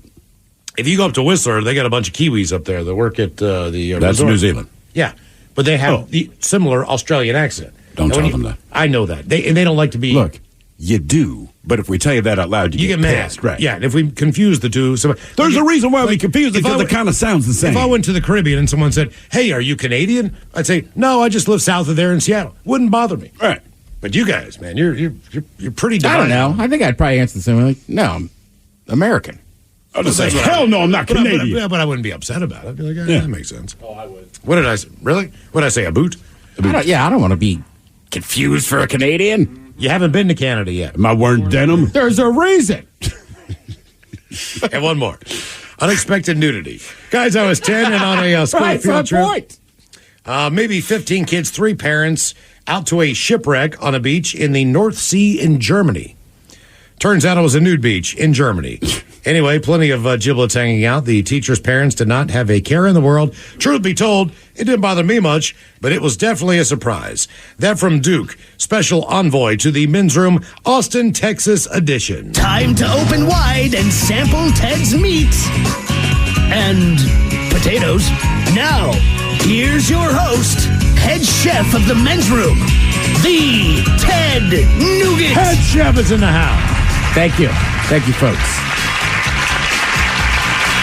It's obviously Halloween. We're in the month of October, the spooky season, if you will. Spooky. Decorations are up, but, you got to get costumes. And frankly, you got to start buying candy. Now, if you have self-control, buy candy early. If you don't, buy a lot of candy. So candystore.com, they reviewed candy purchases from the last 16 years, put together a ranking of the top 3 candies in every state. All right. People buy candy for lotteries, but basically they're just focusing on the months leading up to Halloween. So they're not counting, you know what I mean? Like, and it's the truth. You might buy different stuff for different times of year. So here's the top 10 overall. All right, number 10 on the list is Snickers, but it was number 1 in Idaho. All right, Idaho. Tracking with. I like Idaho. They're like, hey, you might not like us regular, but you really won't like us if we're hungry. I see what you did there. Thank you. Hershey mini bars. Miles, I think you brought this up earlier, right? And I'm with you. The variety pack, you know? Right, the variety pack. You get the dark. You get the Mr. Good bar, you get the Crackle, and you get the classic milk chocolate, which I don't know which age it is. Felt like it was somewhere around 30. You'll enjoy that special dark. You'll hunt it out. Right, it does take a while, but when you get there, you're like, yeah. Mini Hershey bars were number 1 in Hawaii, Nevada, Pennsylvania, and West Virginia. Huh. Yeah. It's plain. I dig it, man. Keep it simple. Really, Mike? Yeah, you know what? I will say really on this one. I never got the allure of just the straight Hershey bar. Now, there's nothing wrong with it. I will crunch into one. Because That's it's fine. chocolate. But the thing is that the regular Hershey only showed up at Halloween or when you were making s'mores. I don't know anybody who goes to any kind of grocery store or convenience store is like, give me the Hershey's. Oh, Ted, you're giving me the tip on the fact that they had hang on. But Jesus, man. Sorry, you very much offended me. I mean, the regular Hershey bar, Ted first Smith, of all. I have never seen you just get after a doggone Hershey bar. True, but I don't know that we've eaten that many chocolate bars in general together. Okay, so It's not like going out drinking. Hey, dude, you want to go eat some candy bars tonight? We had Taryn in here a couple weeks ago, and she said that there's a Reese's peanut butter little square that you can buy for s'mores. I'll give Taryn credit. I introduced her to that for my friend. All right, well, she was the one who brought Ted it up. has strong candy thoughts. She said you can make it with Reese's. Right, I'm just saying. I was like, yeah, you could buy the bar that has the individual squares. So I saw where someone did a recipe online where they did not use those squares, but they used the Biscoff cookies instead of the graham cracker on their s'mores. Game changers, what they said. I looked at that, I was like, man, and then if you put the Reese's thing in there, and then the Biscoff, and then the marshmallow, I know that's there not is even a s'more That's anymore. the Big Mac of candy, right? Right, Biscoff really, I mean, I guess it's been big in Europe for a while. Shout out to airplanes. That's what got me into it. I know. That's But the they only have time I eat them. They have an ice cream bar, too. Do they? Yeah. Is it as good as their cookies? I haven't had it. I watched some dude eat it on the internet, and he's like, I'm not sure what that flavor is, but it's delicious. It's good. It's very Generally, unique. With my kids, I try to be kind, but the last time we're on a flight, you get the Biscoff cookies, right? Oh, they wolf theirs down. I'm kind of saving them. Dad, can we split your last Biscoff? And I straight up, no. Yeah. They were devastated. I'm like, look, man, I share my food with you all the time. I'm not giving you this Biscoff. You little sons of bitches. Like, this is an airplane treat. candy corn. It's number 8 on the list. Can you guess which state voted it number 1? The worst. Because candy corn's kind of your traditional, kind of plain. Utah. Yep. All right. Really, Utah? Come on, man. Right there with circus peanuts, right? I can't eat spicy food. Hershey Kisses come on the list at number 7. They were number 1 in Arizona and Maryland. Now, what do you We're think about the Hershey Kiss there, Mike? That's the Kiss. The Kiss is great. It's the same. When the last time that you for yourself bought just a regular Hershey bar? It's the same chocolate. It's just a different shape. And I'm saying All right, the but chocolate's fine. Mike, you have a point. They don't sell as many Hershey bars as they used to. But when I was a kid, I used to get them all the time. And you'd break them off square by square. Also, it's the original candy bar. Was there a golden ticket to go to the factory? They had something similar. Damn it. I was like, listen, smartest. If it wasn't for the Hershey bar, none of these other bars would exist. And also, I'm aware. And also, I think Hershey's has made a concerted effort the last few years to be like, hey, people like Reese's. We're going to make everything Reese's. Yeah. And Ford doesn't make the Model T anymore either. Starburst. Number 6 on the list. Yes. Number 1 in Indiana, Michigan, and South Dakota. How can that be number 1? They're not bad, but it's just like really. No, they're just saying some of these states that, hey, it's number 1. Right, I know. I just find that amazing. Just like really. I mean, Starburst pretty legit. And again, Starburst, they're kind of echoing Mike's correct point. Again, I love them at Halloween in those little 2-packs, but I don't know the last time I bought a thing of Starburst. Okay. Yeah, it's just.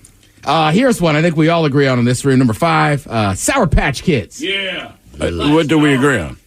Did they suck? Oh, you guys don't like Sour Patch Kids? Not really, man. No. Jesus. I mean, they're okay, but it's not. Candy is tearing this show apart. After 18 years, the men's room has disbanded. They were number one in Delaware. They just had a candy conversation. Next thing you know, they're all came to blows. All doing solo shows. Illinois, Maine, Nebraska, New York, and Texas, where Houston's located. Yes. All right, next on the list, Skittles. Yes. They were number one in college football. Miles, you don't like fruity candies, do you? No. Yeah, that's a good point. I like Jolly Ranchers. I like, man. I don't got 40 minutes to waste. I got atomic fireballs, those things. Skittles are big in college football land. Alabama, Oklahoma, South Carolina. You ever eat a fireball and go candy yodeling? Sounds like a plan. I've never had I had one once. Just throwing it out there, man. Cinnamon. I haven't, but I want to and not warn anyone that it's about to happen. I just think. Oh, my God. Oh, sorry, baby. I just sucked on. As a kid, how about a Hall's mental? As a kid, between a fireball and Lemonhead, I would always go lemon. That's what I do. I take a Hall's cough drop. All right. Wow. Man, that's magical. Speaking of spicy hot tamales, they're number one in Minnesota, New Mexico, and North Dakota. Those states are stupid. Hot freaking tamales. All right, so M&M's, they're number 2 overall on the list. Tell me Michigan. They're number 1 in a lot of states: California, Kansas, North Carolina, Oregon, Rhode Island, Vermont, and D.C. Do they say peanut or chocolate? No, just M&M's. And then, and I think also too. Remember Halloween candy? I don't think they use as many different versions. Agreed. Right. Generally, it's kind of the original ones. And then number 1 on the pack. What's that? You just get that little pack of the regular M&Ms. Yeah, and then number 1 on the list. This won't shock anybody overall. Reese's Cups. Yeah, of course. Right, because they took like a little ranking of 3, and they showed up kind of like voting for an MVP. Right. So they show up a lot on a lot of lists there. Now, outside of the top 10, up in Alaska and over in Montana, they like the Twix bar. All right. Okay, solid. I'm with you. Solid. Twix are delicious. Did you ever have the peanut butter Twix? Yes. They need to bring it back, man. Are you right or left Twix? I'm What left. do you mean? I go left hand, man. All right. Well, there was big, are you right Twix or left Twix? Oh. They have 2 different factories. Yeah. You didn't see the commercial? No. So there's guys that work in one factory that make the Twix bar that you find on the left-hand side. Then across the street, and then they marry them together. There was another factory that makes the right side Twix. That's a gimmick. What do you guys prefer between Butterfinger or a Crunch bar? Crunch. Butterfinger. Oh, you're in luck. Why is that? Have a little snack. Get out of here. Oh, man, thank you. Butterfinger Blizzard, very underrated. You know what? I don't really care. Like, I'll eat a Butterfinger. I would never buy it even as a kid. Right. But Miles makes a great point. In the Blizzard, how much? Give me the fantastic. Butterfinger. It was Butterfinger, by the way, was number 1 in Arkansas, Massachusetts, Virginia, and Wisconsin. I respect that. Colorado, they like the Milky Way, which I can get down with. Connecticut, Missouri, you guys are weird. Almond Joy is number 1. Almond Joy? I know. That is weird. Thrill, Just for You. Blow Pops are number 1 in Ohio. Thank you, Ohio. There's something about you I like now. All right, Jersey, Tennessee, and Washington, they're number 1. The Tootsie Roll? The Tootsie Pop. Come on. Tootsie Pop. Tootsie Pop different than the Tootsie Roll. Like last year, the Tootsie Roll was really big here. Wait a minute. Tootsie Pop, not Tootsie You Roll. want to talk about 40 minutes? That's some work. Yeah, but you've been all that work. Tootsie Pop? And your reward is a piece of Tootsie. Blow Pop. Kiss my ass on that. Give me the Blow You can Pop. have your doggone Hershey chocolate. Give me the Tootsie. How many licks is it gonna You take? and I would trade real well as kids at Halloween. All right, Mike, here's your stack I got for you. They did say one last note. Candy corn has been climbing up overall the list lately. How? It's now more popular than Snickers and Butterfinger. What?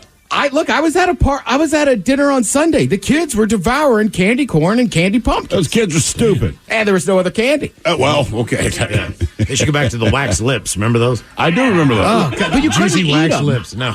You sucked the Never juice ate out them, of but they were fun. Right. It's wax. It's the same thing as that stuff. Show the next coming up. Thank you, Head Chef. You're listening to The Men's Room. I'm Snoop Dogg, and I'm giving up smoke.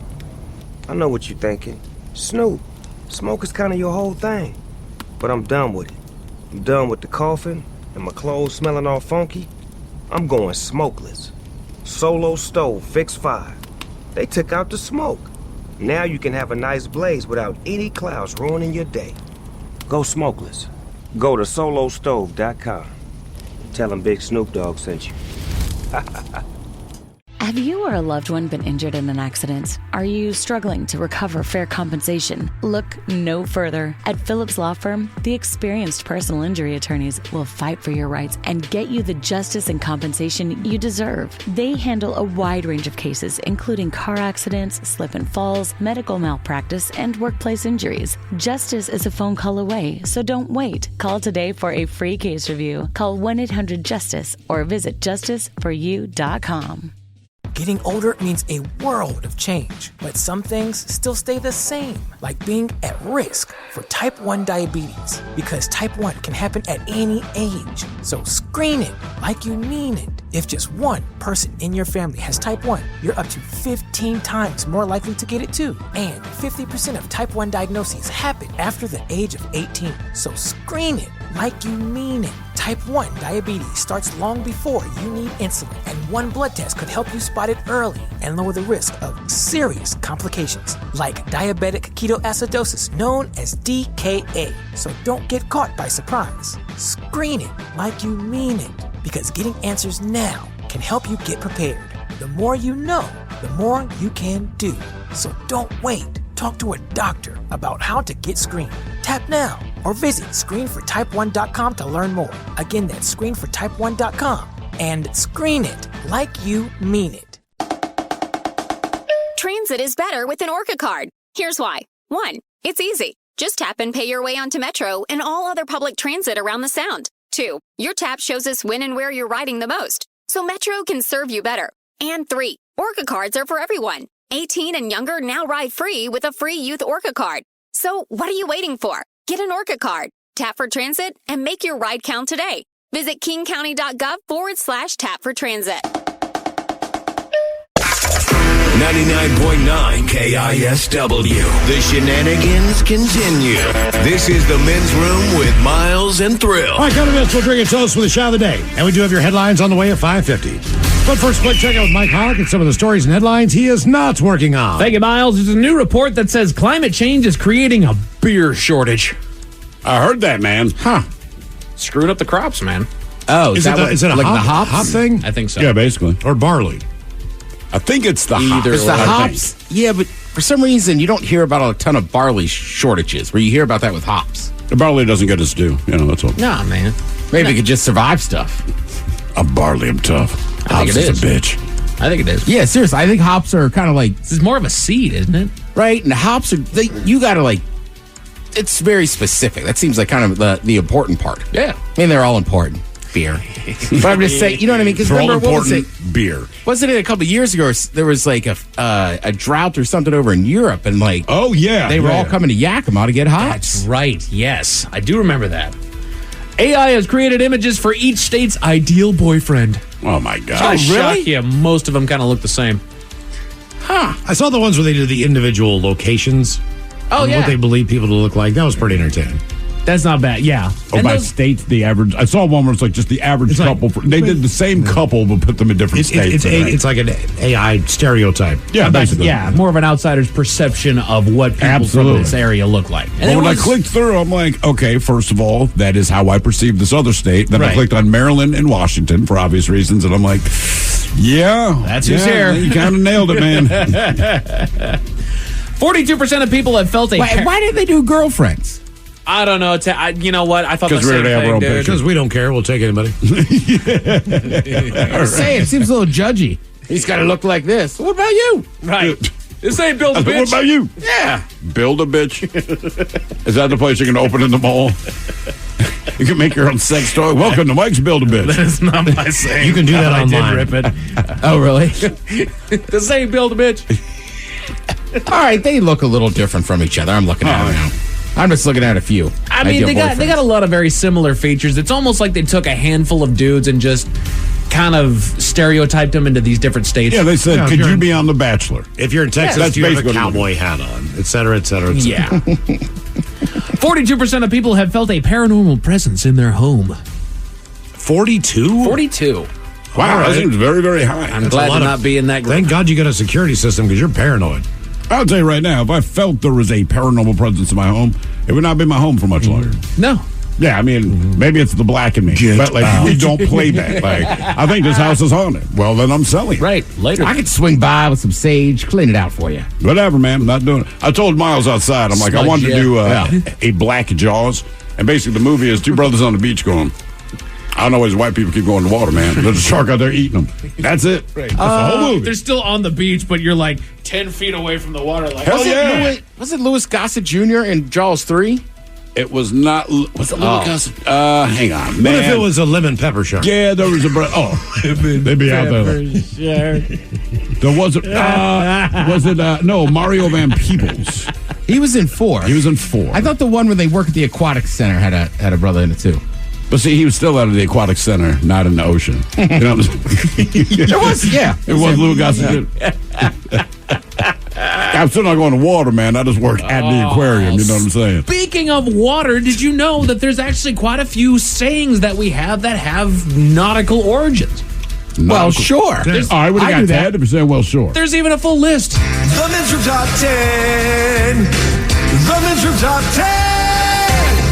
10. 10 common phrases that you might not know have nautical origins. Ahoy. I don't know about a specific phrase associated with this word that also has a nautical origin.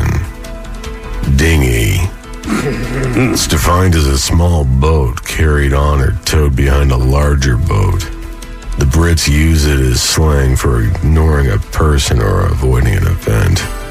For me, it's an inopportune moment during nookie when I inadvertently beach the dinghy. It happens. Beach the dinghy. I like the cut of your jib. The cut of your jib? Yeah. Maybe I just use it. I have no idea what that means. Well, it comes from a boat. Oh, okay. By the way, somebody says Deep Blue Sea had Samuel L. Jackson. That is true. Yes, it did. And LL Cool J. The 10 common... LL lived. Mm-hmm. I was waiting for him to die, and he didn't. Seriously. I feel like Samuel L. Jackson has a lot where he just kind of randomly dies. Well, he had another movie commitment. He was supposed to be in the movie. Right, and then he was the whole thing. And then the shark comes up and just eats him, and he's gone. He's like, ha, ha, ha, ha. And he's only like halfway through the movie. Right, seriously. He had a commitment to another movie, so he's like, look, man, just write in a scene where I'm going to do my big, long speech as I do, monologue, as it were, and just have this thing take me out. So I said, okay. That's seriously why that scene's in the movie. 10 common phrases that you might not know have nautical origins. Have you guys heard of the phrase, to show one's true colors? Yep. Is that a flag reference? From It is absolutely. Pirates? Yep. The word colors means flags in a military context, and ships would sometimes sail under false colors in the past in order to get closer to their enemy. I'm telling you that that's our what flag, Cyndi Lauper was singing about. Our flag means death. That television show was very underrated. Shining through. To toe the line, meaning to conform to a standard or quite literally form a line, is hazy, but it can be traced back to the Royal Navy and British Army, which organization started using the first phrase. Sorry, the phrase first is unknown. However, it first appeared in printed format in 1738 in John, the Army Regulator, to describe troops being called into a neat formation. In a naval context, the first printed mention of the phrase is from a thing in 1831 with a description of a crew on the deck being ranged in a line, each with his toes at the edge of a plank. I wonder if, the man in the boat is wet. Is that a nautical term? I mean, it just seems like it is. Damn, man. Number 8, pipe down. The pipe down. One such command... it's like taking down a sail? It signals that the crew is dismissed, after which the ship would usually get much quieter. As a result, saying the words pipe down began to mean be quiet. Oh, okay. All right. Yeah. That is, you know what? I did not know that one, and I feel like that one gets used constantly. Right. Even like joking sometimes, like, pipe down. Right. But just another one where we just kind of adopted it as regular language, but at some point we just quit trying to figure out where it all came from, why we even say it. 10 common phrases that you might not know have nautical origins. Number 7, by and large. Used to mean mostly or on the whole in everyday speech, by and large is rooted in seafaring terminology. It was basically shorthand for close-hauled and not close-hauled, which refers to how a ship sails in the wind. By is close-hauled and means that the ship is sailing as directly as possible into the wind. Large or not close-hauled means that the wind is hitting the stern or the back of the ship. I would have never known that. Yeah. by and large. 3 sheets to the wind, which we all know what that means. I hear it a lot. Again, that's got to be sails, right? Like they're all open. Correct. Let's get moving. If the sheets come loose, then the ship can move in uncontrollable directions, looking much like a staggering drunk person who can't walk in a straight line. Hence, describing someone as 3 sheets to the wind means that they're drunk. How about blow me down? Damn it, Miles. This is a family program. And these are 10 common phrases that you might not know have nautical origins. Yes, that is true, Miles. Hand over fist. Huh. I don't know. By pulling the sail up? The idiom the rope. hand over fist, meaning to do something fast, often used in the context of making or losing money quickly, has a strong nautical background. However, it's not certain that it originated aboard ships. It began as hand over hand in the mid-18th century and referred to the motion of a person's hands as they were climbing or hauling in a length of rope. Mm-hmm. Rope is obviously not exclusively to ships, but it's undeniably very familiar to sailors. I mean, yeah. Outside of a cowboy, I would think rope is most closely associated with boats and ships. You think, right? Yeah. A lot of the different knots that we have. I can think of a few other times it's been used, but whatever. I like a good slip knot.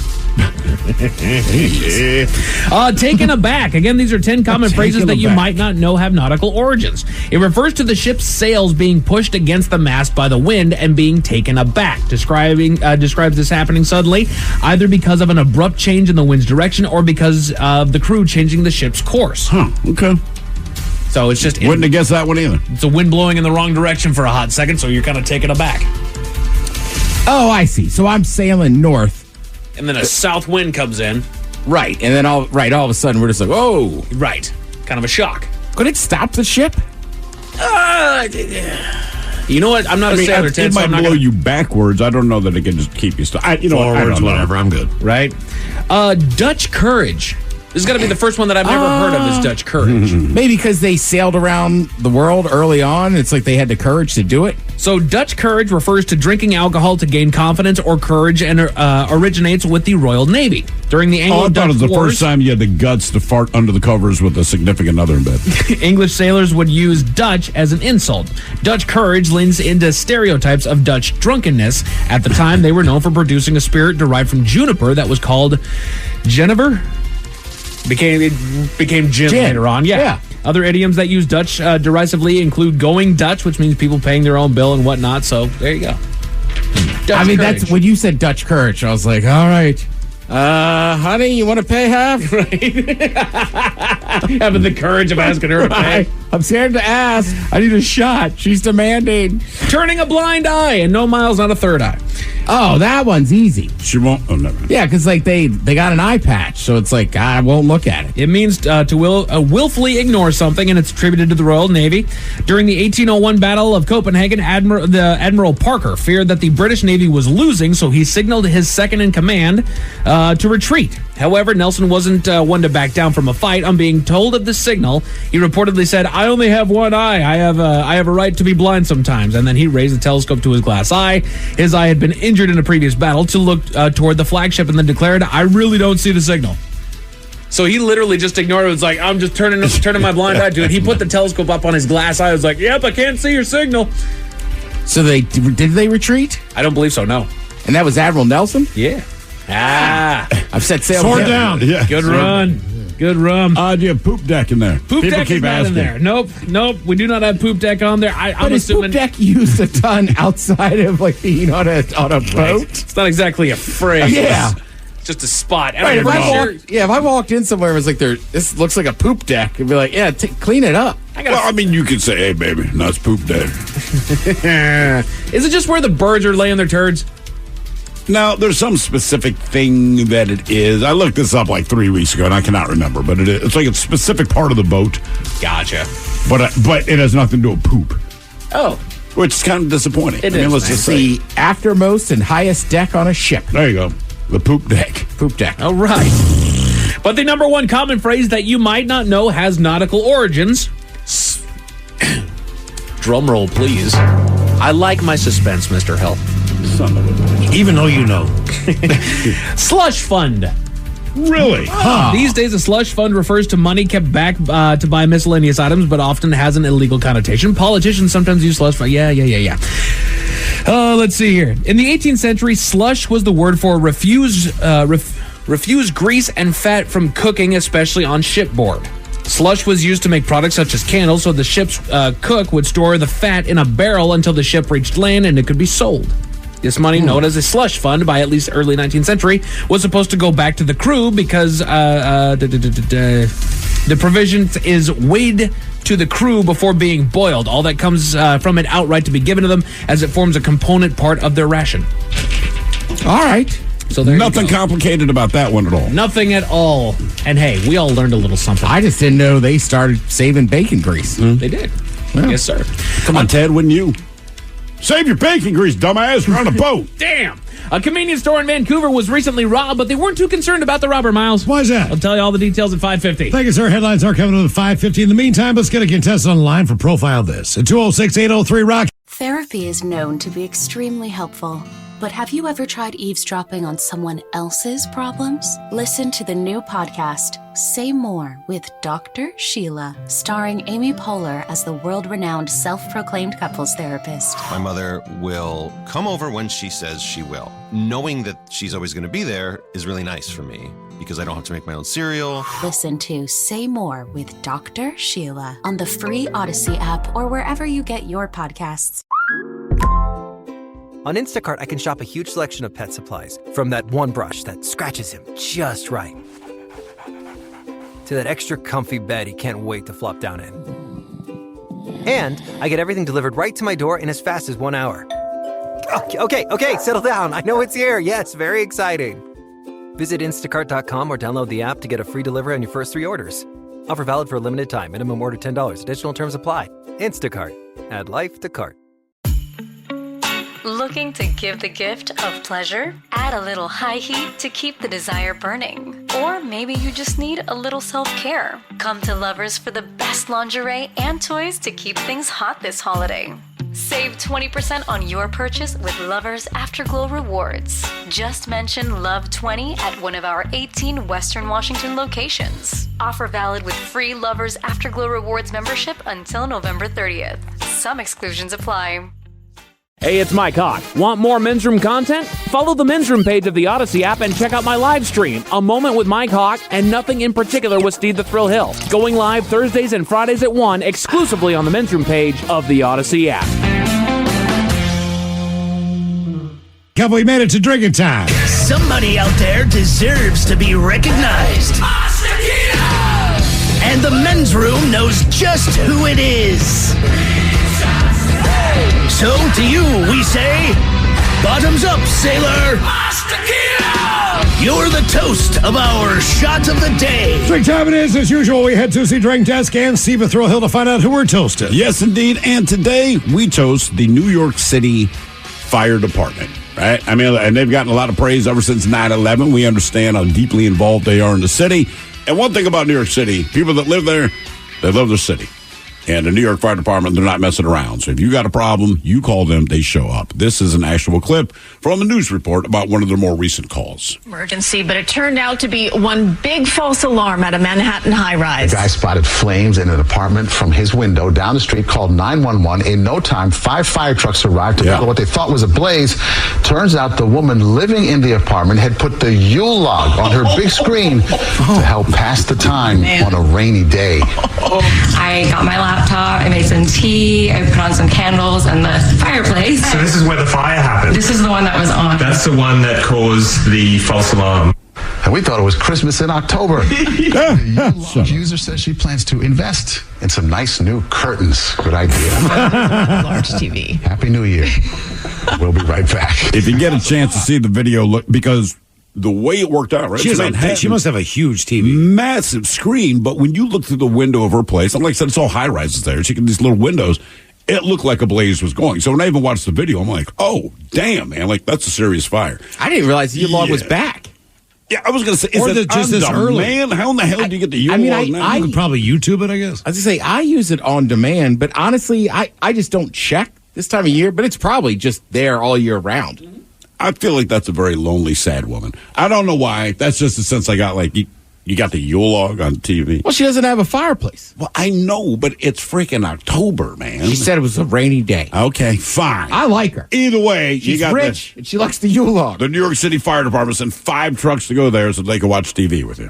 Yeah. So we pour this booze and we drink this booze because we think it's yummy. Yummy. So over the tongue and down the throat to party in our tummies.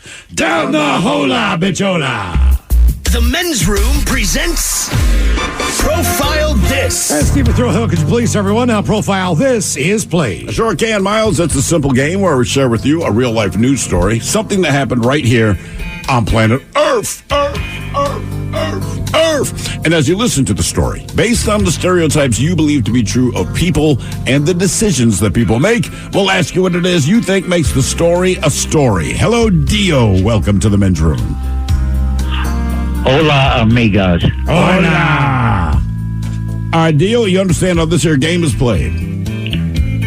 Yeah, you might want to, due to my condition, run it by me one more time really quick. I can grasp it. Well, today you have your choice of one of 3 categories, all right? And when I read the story to you out of the category, I will give you options of who you think or what you think is responsible for making the story a story. So today, we have the wonderful world of drugs. We have Bite Me, in other words, what did somebody find in their food? And finally, Hit Me With Your Best Shot, where you guess the unconventional weapon that someone chose to use as a weapon. Let's do the weapon thing. I have a good feeling about this, fellas. Watch the video. I don't think it's too long. Here is your story. A Florida woman was arrested after she threw items at a gas station cashier during a heated altercation. Deasia Cobb, she was arrested and charged with battery and disorderly conduct after the incident unfolded last Wednesday at the Quick King gas station. Now, the incident started when Cobb confronted the cashier saying that she could have handled her 2 transactions at once. And because this is the U.S., of course, the two started shouting racial slurs at one another, causing the verbal altercation to turn physical. That's just what we do now, Ted. Yep. So that's when Cobb grabbed an item from the hot tray and the tongs and hurled them both at the cashier. Now, the food did hit the cashier on her right wrist, the tongs in her right leg. Then Cobb left the store. Well, the cashier grabbed the food off the floor, went outside, and threw it in Cobb's car. Cobb retaliated by then throwing a Coke can that she just purchased from the same food item at the cashier, who was standing toward the end of the counter. Now, the soda can hit the counter, missing the cashier. The store owner, who witnessed the entire incident, said Cobb needed to leave. Cobb, of course, said she wasn't trespassing, so she refused to leave because she's an idiot. So she loitered. She taunted the store employees for about 8 more minutes. She only did it for 8 more minutes because that's when the cops got there and arrested her stupid ass and took her to jail. Anyway, the question is, in addition to the Coke can and the tongs, what did Cobb throw at the cashier that the cashier then threw back at her, that Cobb then picked up and threw back at the cashier? Was it a burrito, a sausage, a slice of pizza, or fried chicken? So burrito, sausage, slice of pizza, or fried chicken. What food item is used 3 times to assault each other? Okay, can you repeat those real quick? Burrito, sausage, pizza, or fried chicken? Yeah, burrito, sausage, pizza, fried chicken. I'm going to go sausage. You're going to go sausage for Dio. I never heard that album, Sausage for Dio. Holy slicer. I'm going to go with pizza. With an E, that's with an E. There's a disclaimer. Yes. All right. So she throws the Coke can and the tongs. First, it was the food item and the tongs. That's the first thing that the customer threw. I'm changing my answer because she took the tongs. Then, I'm saying she's grabbing fried chicken. The cashier then grabbed the food item that was on her and threw it back at the woman who threw it at her. Then the woman got out of her car, picked up that same poor food item, and threw it back at the cashier. So it got used 3 times. I do think it's fried chicken, but you know what? I'll get burrito just for the hell of it. Burrito. One of those crappy ones you get at a gas station. It's all crusty. What did she throw at the cashier? Was it a burrito, sausage, pizza, or fried chicken? We'll find out next. That was a tease. I'm Snoop Dogg, and I'm giving up smoke. I know what you're thinking. Snoop, smoke is kind of your whole thing. But I'm done with it. I'm done with the coughing and my clothes smelling all funky. I'm going smokeless. Solo stove, fix 5. They took out the smoke. Now you can have a nice blaze without any clouds ruining your day. Go smokeless. Go to solostove.com. Tell him Big Snoop Dogg sent you. Have you or a loved one been injured in an accident? Are you struggling to recover fair compensation? Look no further. At Phillips Law Firm, the experienced personal injury attorneys will fight for your rights and get you the justice and compensation you deserve. They handle a wide range of cases, including car accidents, slip and falls, medical malpractice, and workplace injuries. Justice is a phone call away, so don't wait. Call today for a free case review. Call 1-800-JUSTICE or visit justiceforyou.com.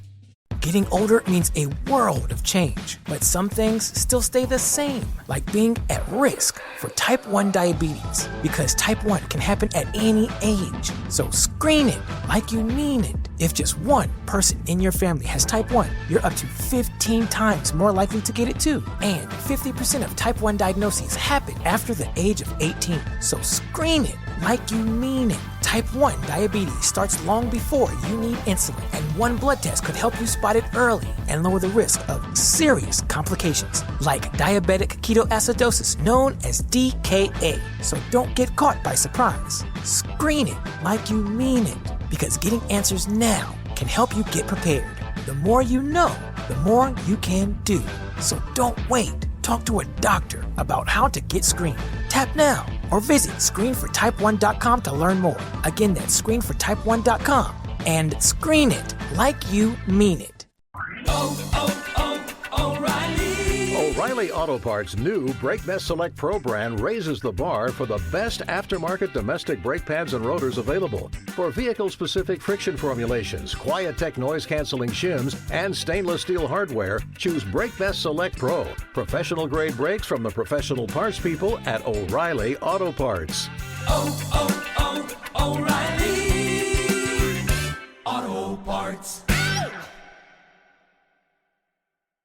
99.9 KISW. We return to the men's room with Miles and Thrill. Categories hit me with your best shot on Profiles. We got a Florida woman who was arrested after throwing items at a gas station cashier. Threw something at the cashier, then again. They just kept throwing the same food item. Same food item. Except for a can of Coke. Question is, what was the food item along with the tongs and everything else? Was it a burrito, a sausage, a piece of pizza, or fried chicken? And that is the question that we posed to our listener's name I don't remember and has since hung up. Dio, yes. With an E. With an E. With an E, man. It's very important you have that distinction because everybody cares. D. Ted Smith, you went with the burrito. I did. And I wish you were right. I don't know what it is about a burrito, but like if you're going to throw a food item at something, I can't think of a better food item than a burrito. Yeah, you know the ones I'm talking about. That little bean burrito. Crispy ass. Yeah, it's been under the heat lamp too long. I think I just like burritos because it's not going to do any damage, but it's going to splatter. Well. Let's see. Miles, you went with the fried chicken. I did. Look, I would never throw fried chicken in Do not throw fried chicken. I know. Do not throw fried chicken. I really thought it was going to be fried chicken because of the tongs. No, dude, you don't throw fried chicken. It's too good. You know what I mean? Like, if I had fried chicken, I would grab something else and throw it at you. But our boy Dio, with an E, he went with sausage. And it was correct. This sausage? So they had the sausage on the hot tray. And again, remember, this argument started because she had two different transactions. And the woman complained that the cashier could have just done one transaction. And I agree, she could have. But because of that, it descended into this. Racial slurs first at each other. Grab a sausage, hit the cashier. The cashier's like, F you. I'm going to grab that same sausage, hit your car with it. Then the woman gets out of her car and says, all right, this sausage is now our weapon, and throws it back at the cashier. Again, because you could have done two transactions at once. That's where we're at. Yeah. Obviously, she had nowhere to go. Yeah, you think? Now, for all TV news all the time, it's time for TV Time with T. And now, because your pathetic life is confined to countless hours in front of a talking box, the Men's Room presents TV Time with Ted. All right, your choices today. You got the Jimmies, Kibble and Fallon, Seth Meyers, or Ted Smith. Is it Are the writers today? Or is it or writer? Oh, for real? That's right there. The title. These guys have teams of talented writers come over the monologues each and every night, along with Ted. It's up to you to determine, is this an actual late-night joke and from whom, or could it be a The Ted Smith original? Now we got to ask every day. Because you killed us yesterday. You were like, writers. I jokingly said that today. I know. But writers as well. Okay. Writers as well. I don't know. It's been a rough one. Music superstar Taylor Swift is attending the Thursday night football game to watch Travis Kelce play. Tonight she had a movie premiere at a mall in L.A. Taylor's getting into football and malls. She's turned into your mother. Foul. Damn. That was me. Damn it. The Tonight thing kind of threw me for a minute, but then I caught it. That's why I put it in. I know. I even thought to myself, man, it's kind of early, but the only reason earlier, I know is because I went to bed and I read all the news before I went to bed. Then I woke up and it was announced this morning that she would attend. You read the news before you went to bed? Always. What is wrong with you? What is wrong with you? I want to hate myself. One of the big, the first U.S. state to allow sales of medical marijuana at drugstores is Georgia, of all places. What? Drugstore shoppers will now be able to buy their fiber gummies and their weed gummies in the same place.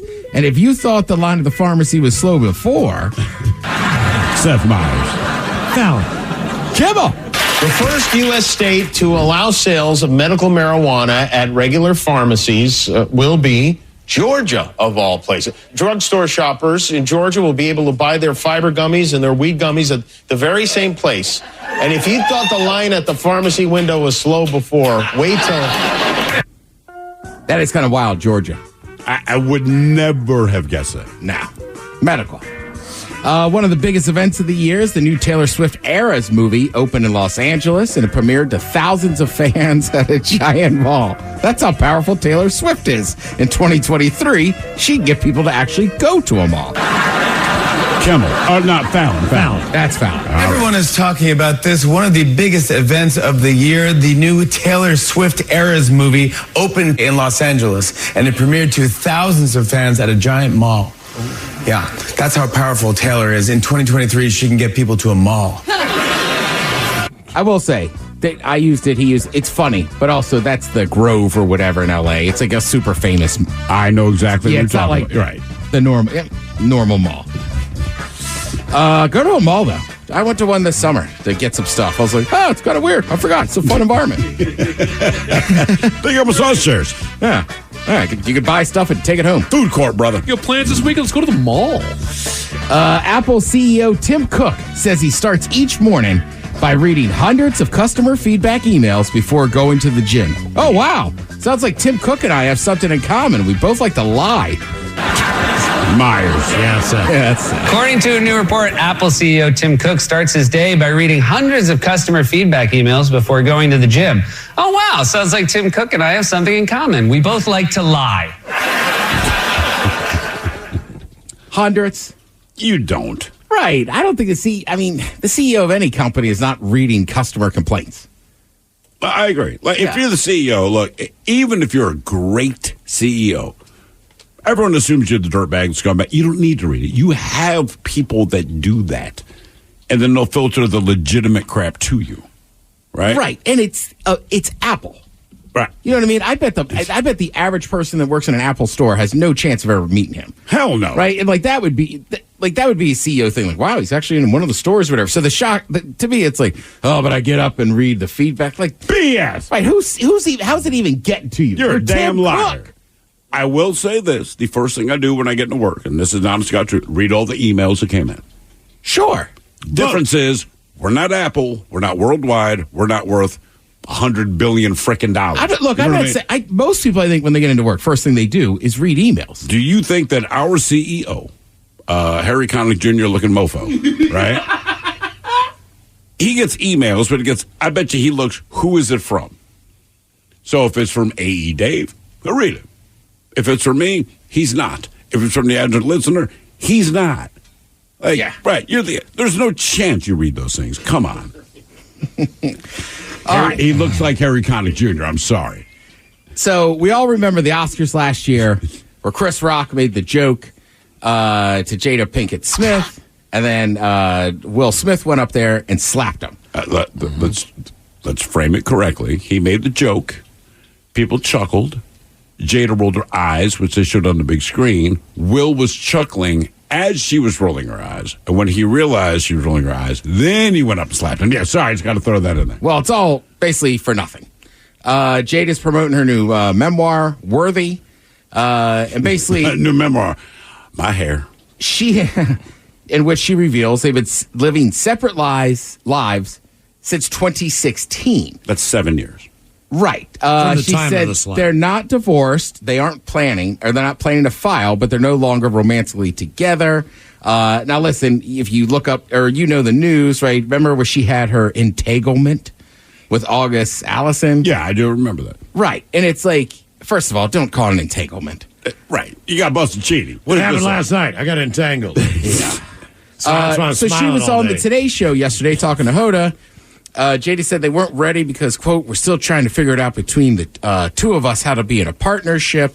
It's kind of funny, too. For 7 years? But it started with Hoda asking her, like, hey, like, you seem like somebody that likes to talk about everything and very honest. And she was like, yeah, this and that. So, like, listen, there's a lot of, like, quotes and excuses in here. Again, people's personal lives are people's personal lives. For sure. But she has a podcast, the Red Table Talk or whatever. Like that, yeah. Where, like, part of it is people going on there, and as she questions them, telling very personal things. I mean, she sat there with Will Smith and talked about cheating on him. He cried. Right. So, like, let's be honest about this stuff. He went on there after he slapped. So, just like, look, we do an entertainment show, right? There's plenty of things in here that we keep personal, right? But if I did a show, it's kind of like we would talk about with Wendy Williams when she asked for privacy when she was going through her breakup. It's like, Wendy Williams, like, you kind of made your bones, especially in radio and then especially on TV, of being like, no holds bar, everything's open. Which, hey, look, I get. So same with Jada Pinkett Smith. This just annoys me because it's like everything's raw, real, and whatever. Like, well, why didn't you just say that? Nobody would care. If I don't think people would give two S's if you were like, we're still married. We're not. We live in different residences. We're trying to work it out. Right. Or we have an open marriage. Like, I don't know. Like, but another thing, I remember she said something to the effect that we were trying to figure, again, 7 years of this. Either you're stupid or you're lying. But for some reason, we're trying to figure out how to explain it to the public. Listen, I know you're a public family. I do get that just based on the nature of what you do. Nobody cares. You don't have to justify anything. People get divorced all the goddamn time. They don't like each other, or they're cheating. Whatever it is, they get divorced. Like, what do you mean? Other than our podcast, you act like you're worried about how you're going to destroy us if you tell us that you're getting divorced. We don't care. What was the last show she was on? Despite everything, Will Smith did win an Oscar that night. He did. I mean, he did. And he was all about love. So he said that. Obviously, I'm all about love. Well, bitch. He has stayed, right. He's constantly in movies and this and that. I'm just asking, what has she done? Right. I feel like she does mostly voice work if she's like in anything cinematic. If she does, good for her. I mean, whatever she does. I just don't know. Here's what I'd say. For the sake of the kids, just shut up. Right. I mean, you have two children that love both of you, and they care about both of you, and they probably know you're probably not the right two people to be together. But they still, you're putting this in the public spotlight. So, I don't know. Hey, that's your life. That's what you do. So. It is. I just don't care for people that want to put everybody else's business in public spotlights and don't really, like, we ask you to respect our privacy in this moment. I get how those shows work, and I don't have an issue with it. Right? There's a lot of stuff that gets out there, but I just think if you're the host of those kind of shows, then you're like, well, I'm super honest about everything except this. We didn't think people are ready. Like, you didn't want to say, which is fine, but then don't do stuff where you apply. What people are you talking about? Nobody cares. People get divorced all the time. That's 80% of the tabloid garbage, right? Bob Costas has joined the crew of lifesavers. Lifesavers. People that save lives. Oh, okay. I don't know if anybody in here. I thought you said there's a Bob Costas flavored lifesaver. Like, I don't want to try it. I don't know if anybody in here is part of the crew. I am. Bob God damn it. I already know where this is going. I do too. Well, hey. Facts are you facts. got a relatable. He was at a restaurant in New York. His buddy started choking on something, turned red. So Bob did the Heimlich maneuver on him and, quote, luckily enough, it worked out.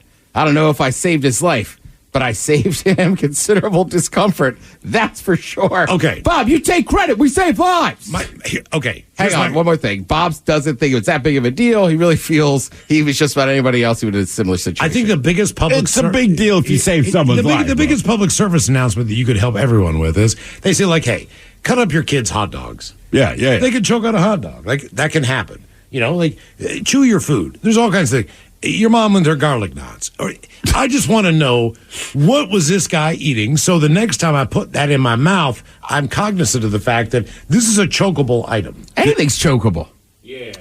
I know, but some are prone to be more chokeable than others. So mashed potatoes, yeah, you could choke on them. More than likely, with a drink of water, you're not going to. So, like, what is it that they were eating? Or do they just eat weird where they just keep the food in their mouth or don't chew it? Well, and some people talk the whole time. That's, and it's like, stop talking, chew your food. That's how I talk I to know my who mom. you're talking about. Yeah. I mean, look, it's Bob Costas and his buddy. They're in New York City. I'm assuming it was a steakhouse. I would guess so, too. You know what? Don't get the ribeye. You get the filet. That's what I'm saying. Just give me some knowledge. Bob Costas also, man, last night he was just getting raked over the coals for some of his announcement stuff. Just look, I know, Miles, you're not a fan of his announcing. I've always liked Costas, but sometimes, man, he goes into deep tirades on stuff in baseball and this exactly. and that. I don't mind his pretentiousness cares. on the things he knows, but when it comes to baseball, he is a purist, like an honest Wagner purist. Right. So everything has got to be like, I can't believe the American League and Division League are playing interleague play during the year. God, this is the worst day of my life. Like, you are, like, shut up. Like, you're like the least progressive person I've ever heard. Change happens, brother. I'm talking about baseball. He probably thinks the pitch timer to increase the speed of the games. All these different things. Well, Bob probably thinks is terrible. I forgot too, and because they were talking about when they took out Kershaw, right? And Kershaw is just, I don't know what goes on in that guy's head. He can't pitch in the postseason. But there was a clip from 2016 when the Cubs are in the World Series, and there's a pitching change, and Costas is talking about him, and as the pitcher comes out, he goes, and the guy, points up to God, and he's like, as he points to the gods, I don't know what he's doing, probably asking forgiveness from one of his departed family members for this poor performance. Jesus, God, dude. Wow. That's a bit much. Wow, buddy. Right, that's what I'm saying. Golly. Dial it down, Bob. I don't remember that at all. And then I saw it last night on the internet. I was like, damn, that's harsh. Like, the dude did bad. Like, look, Kershaw, and again, I think it's just a mental block with him. He just can't seem to pitch in the postseason. But I don't know that I don't think he has to ask forgiveness from his dead family members. I don't think he has to ask forgiveness from anybody except the Dodger fans who want to stab him in the pocket. Bob had a bad game. Bob needs some weed. Costas needs to get high. Yeah. Oh, that would be kind of awesome. Well, just so he'll calm down. But he talks about this way. He might be stoned. I would love if he was a stoner. The more I listen to the crap with Bob Costas, the more I like Joe Buck. Yeah. All right, couple things on tonight. You have Thursday Night Football. You got the Chefs hosting the Broncos. The Chefs and the Broncos. And then over on Netflix, I'm kind of excited about this. I always enjoyed Poe's short stories, The Fall of the House of Usher. Oh, really? And I want to say maybe we weren't talking about it, but it was something that had to do with that. I was just thinking about this book last week. Edgar Allan Poe, probably. Well, I was thinking about just what you said, the fact that anytime they said short stories, when I was a kid in school, I was like, yes, it's short. Then I get 30 pages in, I'm like, this is not short. But I mean, like that one, I loved reading. Telltale Heart, I enjoyed. Yeah. Like, so there's certain ones where you're like, oh yeah, this is good. Rated, all the things. The Story of Guilt. Ted, thank you so much. We appreciate it. You're listening to The Men's Room. Therapy is known to be extremely helpful. But have you ever tried eavesdropping on someone else's problems? Listen to the new podcast, Say More with Dr. Sheila, starring Amy Poehler as the world-renowned self-proclaimed couples therapist. My mother will come over when she says she will. Knowing that she's always going to be there is really nice for me because I don't have to make my own cereal. Listen to Say More with Dr. Sheila on the free Odyssey app or wherever you get your podcasts. The Men's Room returns with Miles and Thrill. Now, let's see what's happening in the real world. All right, here we go. Cannibalism as a black bear walks into a BC store and steals gummy bears before heading out. Meanwhile, a man is arrested with $20,000 in Frosted Flakes, the kind that you put up your snout. Georgia commissioner who drank until she passed out said she was drugged. German couple go to Michigan, then McDonald's, get married, then they hugged. And fourth graders are not happy with their teacher's movie day choice. It's time for your headline. Now, it's time to hit the headlines. Here's my car. All right, our top story. We got Vancouver, where a convenience store had products stolen. Surveillance cameras caught footage of the culprit as they waltzed their way into the store and began to scan the shelves for a tasty treat. Without anybody watching, the thief nabbed themselves a simple bag of gummy bears before casually strolling back outside, where they dug in and brazenly ate the tasty treat right there outside. I love gummy bears. Who doesn't, honestly? I love some gummy bears, man. Really? You don't like gummy bears? No. Bro. Dude, come on. Gummy worms, really, gummy dude? bears, no. I forgot. You guys aren't fruity candies, though. Look, they're You're all they're not bad. It's not that. fruity, but I not don't candy. want them.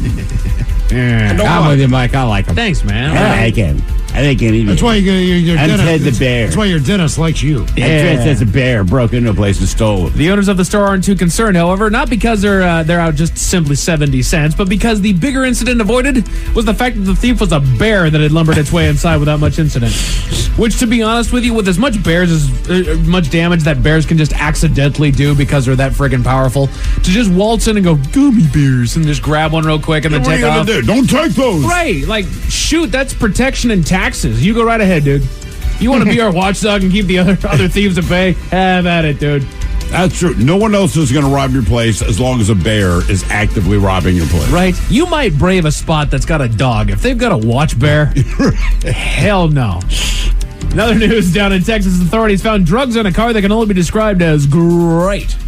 Oh, boy. Yeah, they pulled the car over and Really? conducted this. Yeah, I did it. I'm sorry. I'm not okay with it, but I still. But you had to do it. Frosted I Flakes. couldn't Had help to myself do it. but write that in there. They pulled a car over and conducted a search on suspicion that he had illegal drugs inside. I wonder why.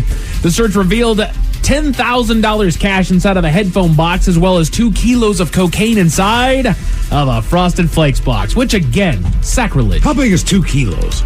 About $200,000 worth. That's one. That's two. Oh, really? Then about, yeah. Oh, wow. That's what a friend told me. Good times.